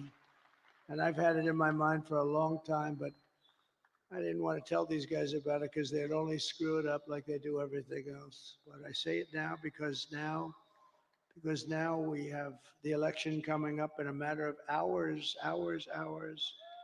And we're not going to let them destroy our country. Most of our crime, probably 60% of our crime is caused by drugs. People that are taking drugs, they cause tremendous amounts of crime. If we didn't have that, you'd see crime rates plummet. But you know, the sad thing is that crime is plummeting all over the world because they're sending their criminals, they're sending their gang members, they're sending their drug dealers, they're sending their mental patients from all of these institutions. They're sending them into our country, and then they're opening up. Oh, we're sending them back. Don't worry about it. They're opening up their prisons and they're dumping their prisons, all their prison population, Venezuela. They're way down. Their crime rate went way down because they're taking all of their criminals and terrorists and all of the people that are causing all the problems. And then on top of it, they're emptying their jails out into the United States through this very stupid person's open border. I don't know what they're thinking about, but maybe they hate our country, or maybe they want to get people registered to vote. Who the hell knows? But we're not going to allow it. It's going to stop immediately, day one. We're going to build American. We're going to buy American, and we will hire American. I will end the war in Ukraine. Would have never started if I were president. You know, we got more votes. We did great in 2016. We did better in 2020. We got more votes in 2020 than any president by millions, any president in the history of our country. And because of that, I said, I'll sit back and I'll watch. And if they do a bad job, I didn't need this, let me tell you. But if they do a bad job, I'm going to run because of how well we did. And if they do a good job, I would actually prefer that they did a great job. If they did a great job, I would say that's a great thing. But I mean, he's the worst president in the history of our country. She's the worst vice president, and she got no votes. You know, they like to say to me, that's not the democratic way to go. You know, it's not. It's just a terrible thing. It's just a terrible thing. That's what's going on in this country. But so I sat back and I watched and I saw all the horrible things that were happening, and you know what they are. And maybe the worst was what they've done with inflation, but I actually think the worst is what they've done with their border, because they're destroying our country. We're going to turn it around. We're going to change it really fast. We're going to have the greatest country we've ever had. I will stop the chaos in the Middle East. It would have never happened again. Israel would have never been attacked on October 7th. And I will prevent World War III from happening. I know all the players. And it's a very good chance that it will indeed happen. We will crush violent crime and give our police the support, protection, resources, and respect that they so dearly deserve. We will strengthen and modernize our military. They gave so much of it away to Afghanistan. It's so crazy. I rebuilt our military. We will build a missile defense shield around our country, all made in the USA and much of it made right here. And Ronald Reagan wanted to do it many years ago, and he really was right, other than we did not have the technology. I'm glad we didn't do it, but now we can shoot a needle out of the air. We can shoot a little pin out of the air. It's incredible technology, our technology.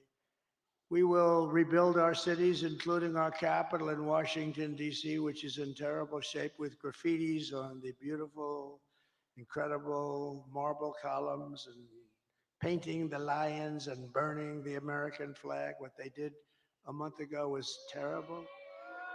But we're going to make our cities safe and clean and beautiful again. We'll work with Democrat governors and mayors. We'll probably have to, and that's okay.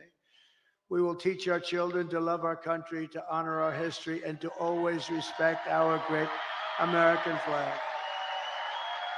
We will get critical race theory and transgender insanity the hell out of our schools. And we will keep men out of women's sports. I will defend religious liberty. I will restore free speech, and I will defend the right to keep and bear arms, our Second Amendment.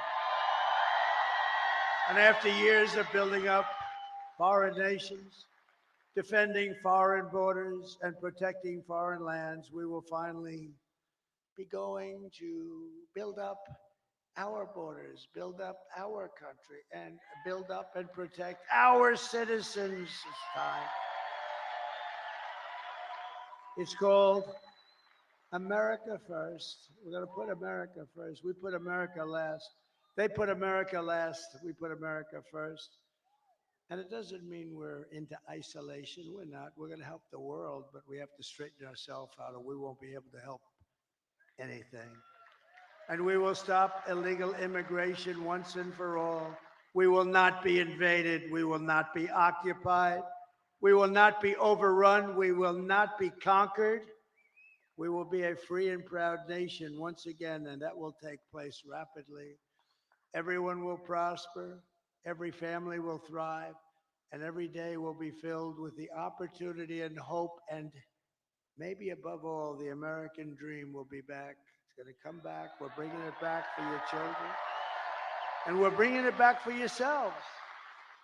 But for that to happen, we must defeat Kamala Harris and stop the radical left agenda with a landslide victory that is too big to rig, too big. The silent majority is back, and tomorrow you need to get out and vote. We have a silent majority, but we're just sort of speaking up. This has shown that the level of enthusiasm is 5 times greater than their level. They have no level of enthusiasm. They don't believe in her. They know she shouldn't even be running. They are, as they say, a threat to democracy. What they've done is a threat to democracy. They stole the presidency away from a very angry man. I watched him last night. He's a very angry man. I'm convinced that he likes me more than he likes Kamala. I'm convinced. For the past 9 years, we have been fighting against the most sinister and corrupt forces on earth. With your vote in this election, you can show them once and for all that this nation does not belong to them. This nation belongs to you. It was the hardworking patriots like you who built this country. And tomorrow, it is the hardworking patriots, meaning today, like you, who are going to save our country. After all we've been through, and we've been through a lot together. We've gone through these rallies. Almost everybody is here. I have people that have been to more than 300 rallies. They're here tonight. They were at the one this morning, the one tonight. They actually missed 2 of them. I can't even believe it.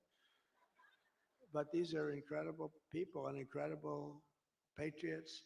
But we stand on the verge of the 4 greatest years in American history. With your help, we will restore America's promise, and we will take back the nation that we love. We love this nation. We are one people, one family, and one glorious nation under God. We will never give in. We will never give up. We will never back down, and we will never, ever surrender. Together, we will fight, fight, fight, and we will win, win, win.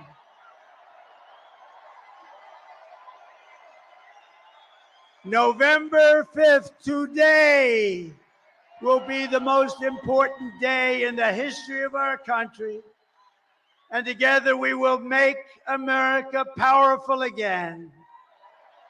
We will make America wealthy again. We will make America healthy again. Bobby Kennedy Jr. We will make America strong again. We will make America Kennedy Jr. proud again. We will make America safe again. And we will make America great again. I love you. I love you all. God bless you. God bless you, Michigan. God bless the United States of America. Thank you, God bless everybody. America. Thank you. Great honor. Thank you.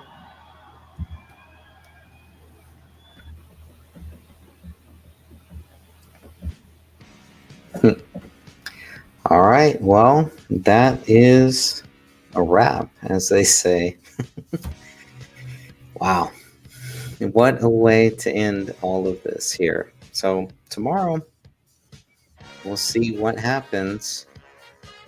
There is, I'm going to replay this one. I'm just going to replay this because it was so fascinating. And this may be a great way to end this here. Let me go back. Only 7:20. How dare you? What will we do with this moment? How will we be remembered? Look at the opportunities before us. This election really isn't about the left versus the right. It's about we, the people, choosing our government and the choice between freedom versus tyranny. Nobody has a chronic disease burden like we have. Why are we allowing this to happen to our children? Ultimately, the only thing that will save our country is if we choose to love our kids more than we hate each other.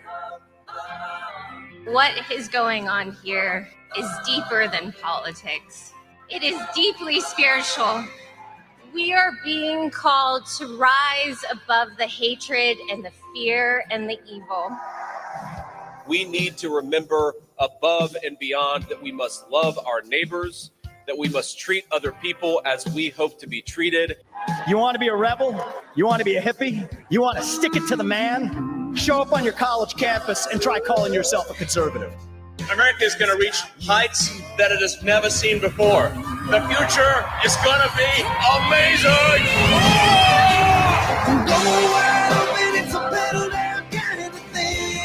Don't you want healthy children? Don't you want a president that's going to make America healthy again?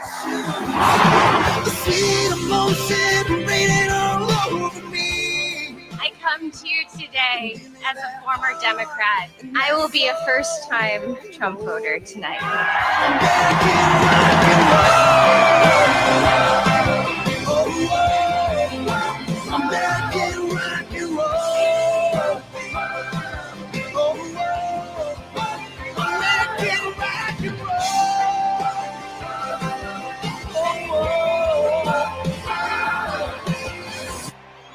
The people dreamed this country, and it's the people who are making America great again.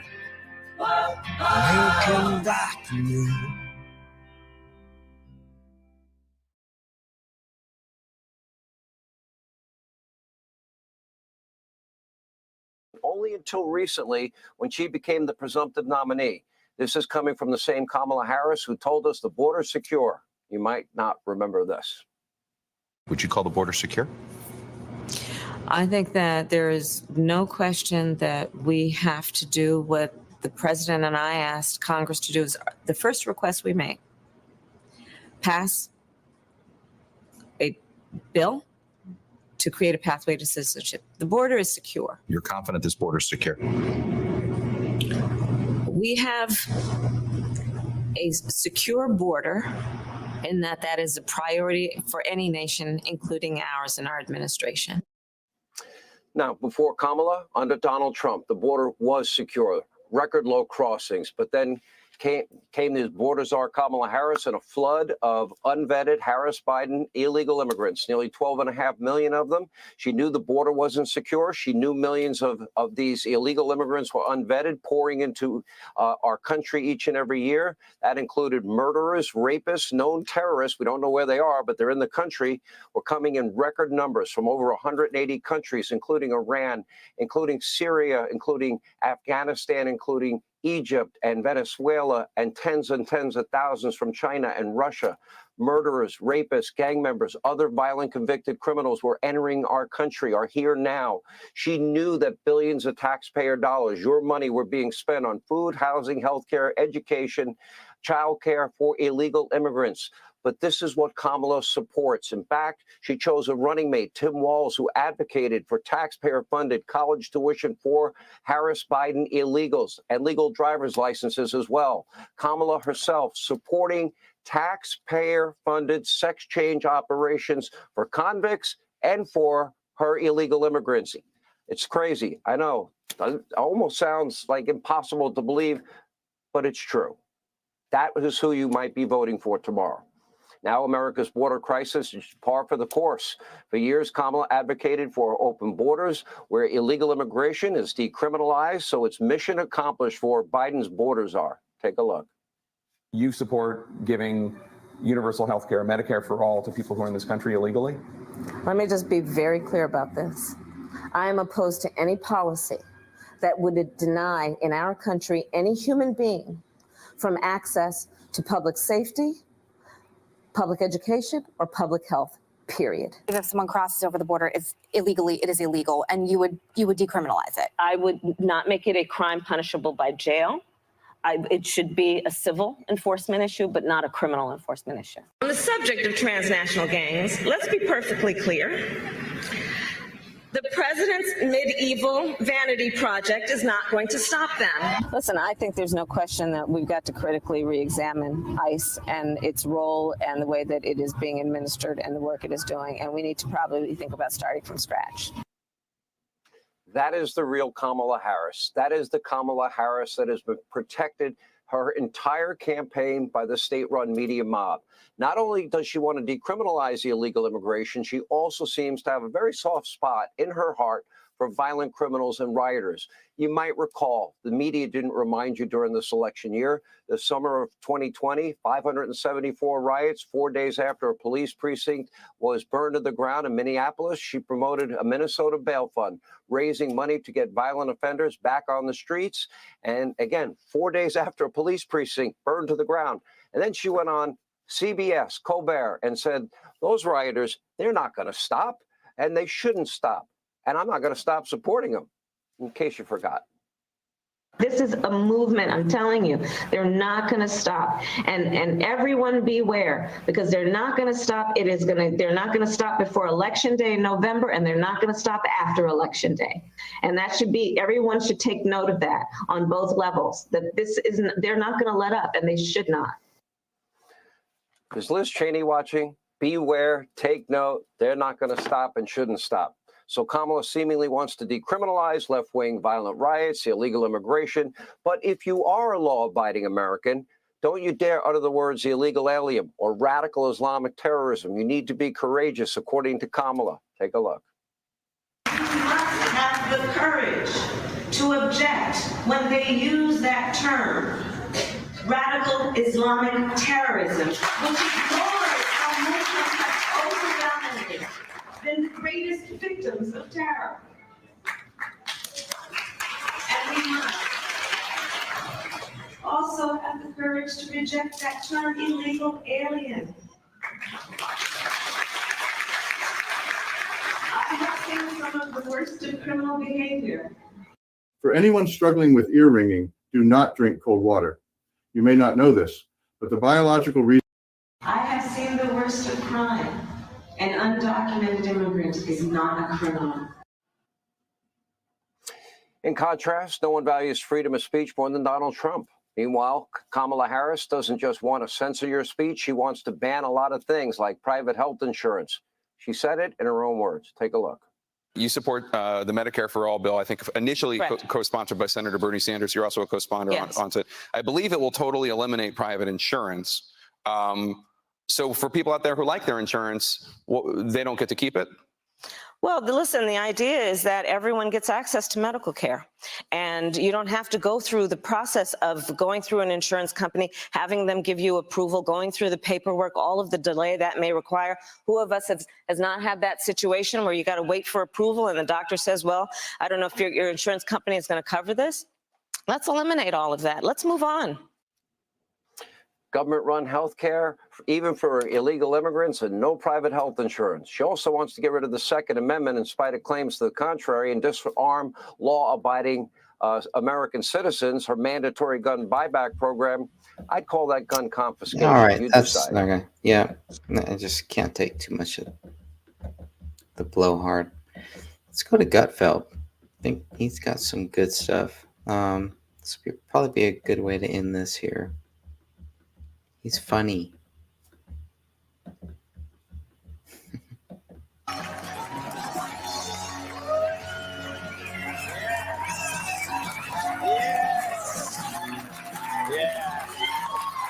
Yeah, thank you, thank you. You pull my lever.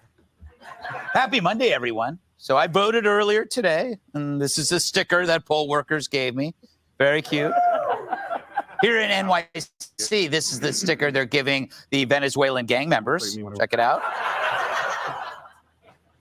And down in Washington, they made a special sticker for President Biden. If you can see that, I voted today, and I'm dead. And it's nice to see that Doug Emhoff is supporting his wife Kamala with this voting sticker. I voted after nailing the nanny. How could you applaud that? But true, tomorrow is election day. It's the day I play my favorite game called Looking for a Poll Worker Under the Age of 90. But things look so good for Trump, Democrats have already impeached him. Meanwhile, our current president plans on voting, but only after he finishes his breakfast. Speaking of Doug Emhoff, he campaigned for his wife this weekend, saying Kamala did what she always does. Quote, she put her head down and went to work.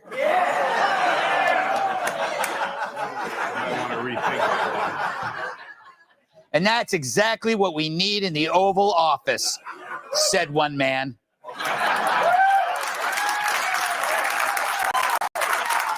Little misdirection. The New York City Marathon took place yesterday. No surprise, of the more than 50,000 runners, half are still missing. Coldplay's Chris Martin fell through a trap door during a performance in Melbourne. More bad news, he's fine. Later this month, the McRib will return to select McDonald's restaurants. And that's the power of prayer, said one man. And a new handheld device may soon cure insomnia by turning off your mind. I think we have a picture of it here. All right. Why not? I'm off for 2 days, rip him. So one of the key differences between the left and right is one side's willingness to leave you alone. Sure, all politicians want power, but clearly one kind is more invasive than the other. So meet public enemy number one, Peanut the squirrel. Apparently the most sinister rodent since Adam Schiff. Or he was until the state of New York decided he had to go. His crimes seem to have been something to do with living indoors, unlike half of New York City. I guess if he had a tent and smoked meth, he'd still be with us. But last week, agents from the New York State Department of Environmental Conservation unleashed a 5-hour raid on the home of Peanut's owner, Mark Longo, and took Peanut into custody. 5 hours. Probably took that long to put on the little handcuffs. But thanks to a full 10 agents prepared for heavy resistance, Peanut was apprehended with minimal injury. They must have spent the full 5 hours patting down his nuts. But for these brave agents of New York's environmental conservation, this was their bin Laden. Clearly, Peanut had to go, a rodent Nazi, a nutsy, if you will. Because in New York, they don't want squirrels taking your nuts, just the pediatricians. Now, Peanut had a co-conspirator, Fred the raccoon. Obviously a criminal because he was always wearing that mask. Fred was also removed in the raid and, like Peanut, executed. No trial, no jury, no due process, nothing. It's as if they were at the Capitol on January 6th. Maybe they were the ones who crapped on Pelosi's desk. Now the state claims they had to euthanize both animals so that they could be tested for rabies after Peanut bit one of the officials. Yes, a bite that occurred during the raid, meaning the state claims they solved the problem that they themselves caused. They raided a house, antagonized a terrified squirrel, and when it bit them, put it down. Case closed. The city is now safe from one adorable rodent. As for the owner, he and his wife think someone ratted them out. Turns out they have an OnlyFans page where they post porn, and that page helped them rake in hundreds of thousands of dollars, which they used to buy their 350-acre property. Now, as a New York State resident, I can't tell you how much I appreciate the state's commitment to my safety. You know, I was starting to think that with all this crime and homelessness and migrant chaos, things were going in the wrong direction. But now, thank God, we're back to law and order, first with the squirrels. Now, the joke about priorities is obvious, but the process itself isn't. Big government, by its nature, only sees itself as growing bigger. And as it grows, so does its intrusiveness. But as they wish to control every aspect of your life, they forego the basics they were initially designed to cover: crime, sanitation, homelessness, only instead to focus on stupid like your pets, your lemonade stands, your pronouns. And why? Well, what is government made of? Bureaucrats, the robots who feather their nest by doing exactly what they're told. Think about it. Did anyone during this raid just stop at any point and say, hey, wait a minute, this is stupid. This is crazy. This is nuts. Or was the whole thing just on automatic? As the old saying goes, just following orders. You know, we worry about the non-conscious thinking of artificial intelligence. Once it starts, you can't stop it. But meter maids, civil servants, and state environmental control officers are already there. And they're worse.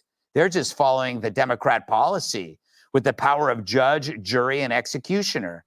Fact is, most people are not political until politics enters their lives. You could be completely disinterested in the whole thing, and then the government shows up to tell you that your kid's gender is fungible and your pets are expendable. It's like parents who never gave about anything more than homework and soccer practice until COVID showed up. And then they attended a school board meeting and realized the maniacs are in charge. Maybe we ought to thank China for inventing a virus that acted more like smelling salts for us and woke the average citizen the up. Now, I'm not saying Peanut's death just flipped New York, but you want to red pill America, raid their homes, and murder their pets. Let's welcome tonight's guest. He looks so young, he gets fan mail from P. Diddy, host of The Guy Benson Show, Guy Benson. This Anglo-Saxon loves a good Brazilian waxing. Host of Piers Morgan Uncensored Opinion, Piers Morgan. That's not a baby bump. She's just stuffing her shirt with stolen office supplies. New York Times bestselling author, and his voting booth is an airplane hangar. New York Times bestselling author, comedian, and former NWA with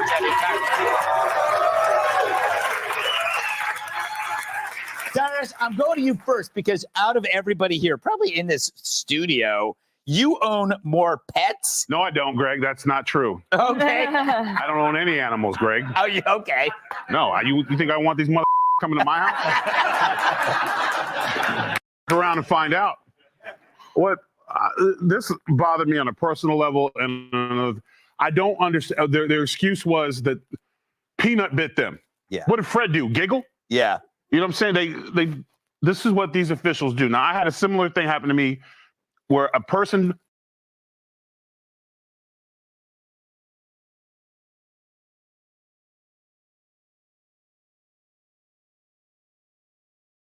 And just think, I don't think Trump was saying that. Trump was questioning it. I think that's a big difference to say that Trump was spreading it. No, he was doing what the other people were doing, was questioning it.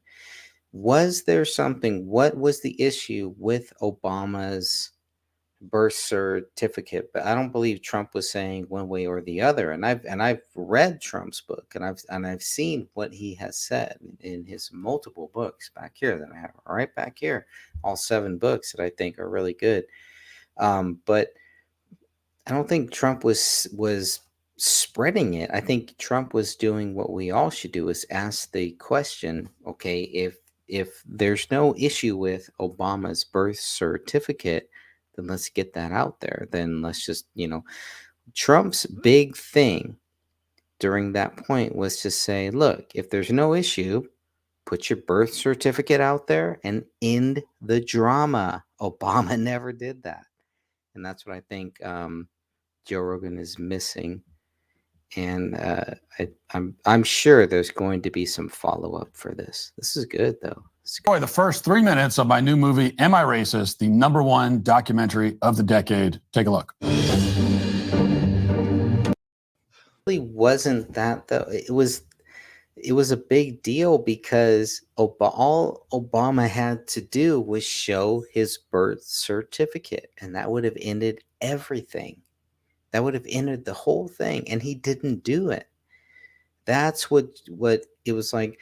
Are you trying to string people so that then later you can show your birth certificate and say, well, all these people who have come out against me, they're all wrong. Here's my birth certificate, et cetera, et cetera. And that's supposed to just discredit everything that they have ever said about anything in the nature of politics, 9/11, JFK, the wars, what we are doing now, just all of these different things. So it was bait. You could see that it was bait set up to say, well, okay, you want to question Obama's birth certificate, but it was an intellectual question that everybody should have asked and should be asking, to say, look, all you have to do, you have these theories, these people here that are saying that you were not born here, that you were born in Kenya. All you have to do is show your birth certificate.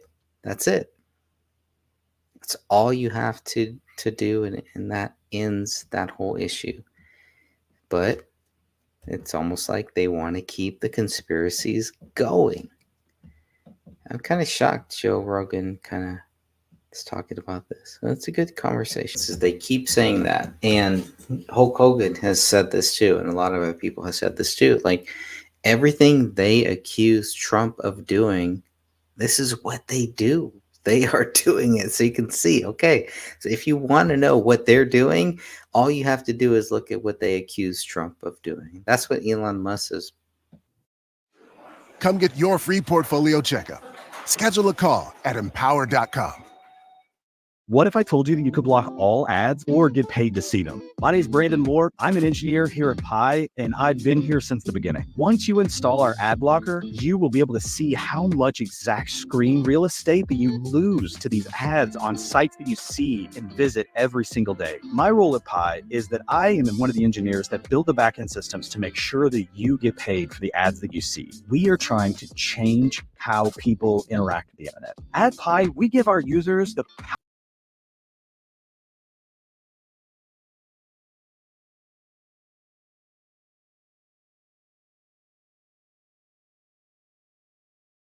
This killer is taunting us. Who is Grotesquerie? This is evil. One of the most shocking plot twists of all time. I know who did this. FX's Grotesquerie. All episodes now streaming on Hulu. One tight spot and 2 competitive brothers and up to 14 available camera views, including rear and side, and the Silverado family of trucks in Chevrolet. Together, let's drive.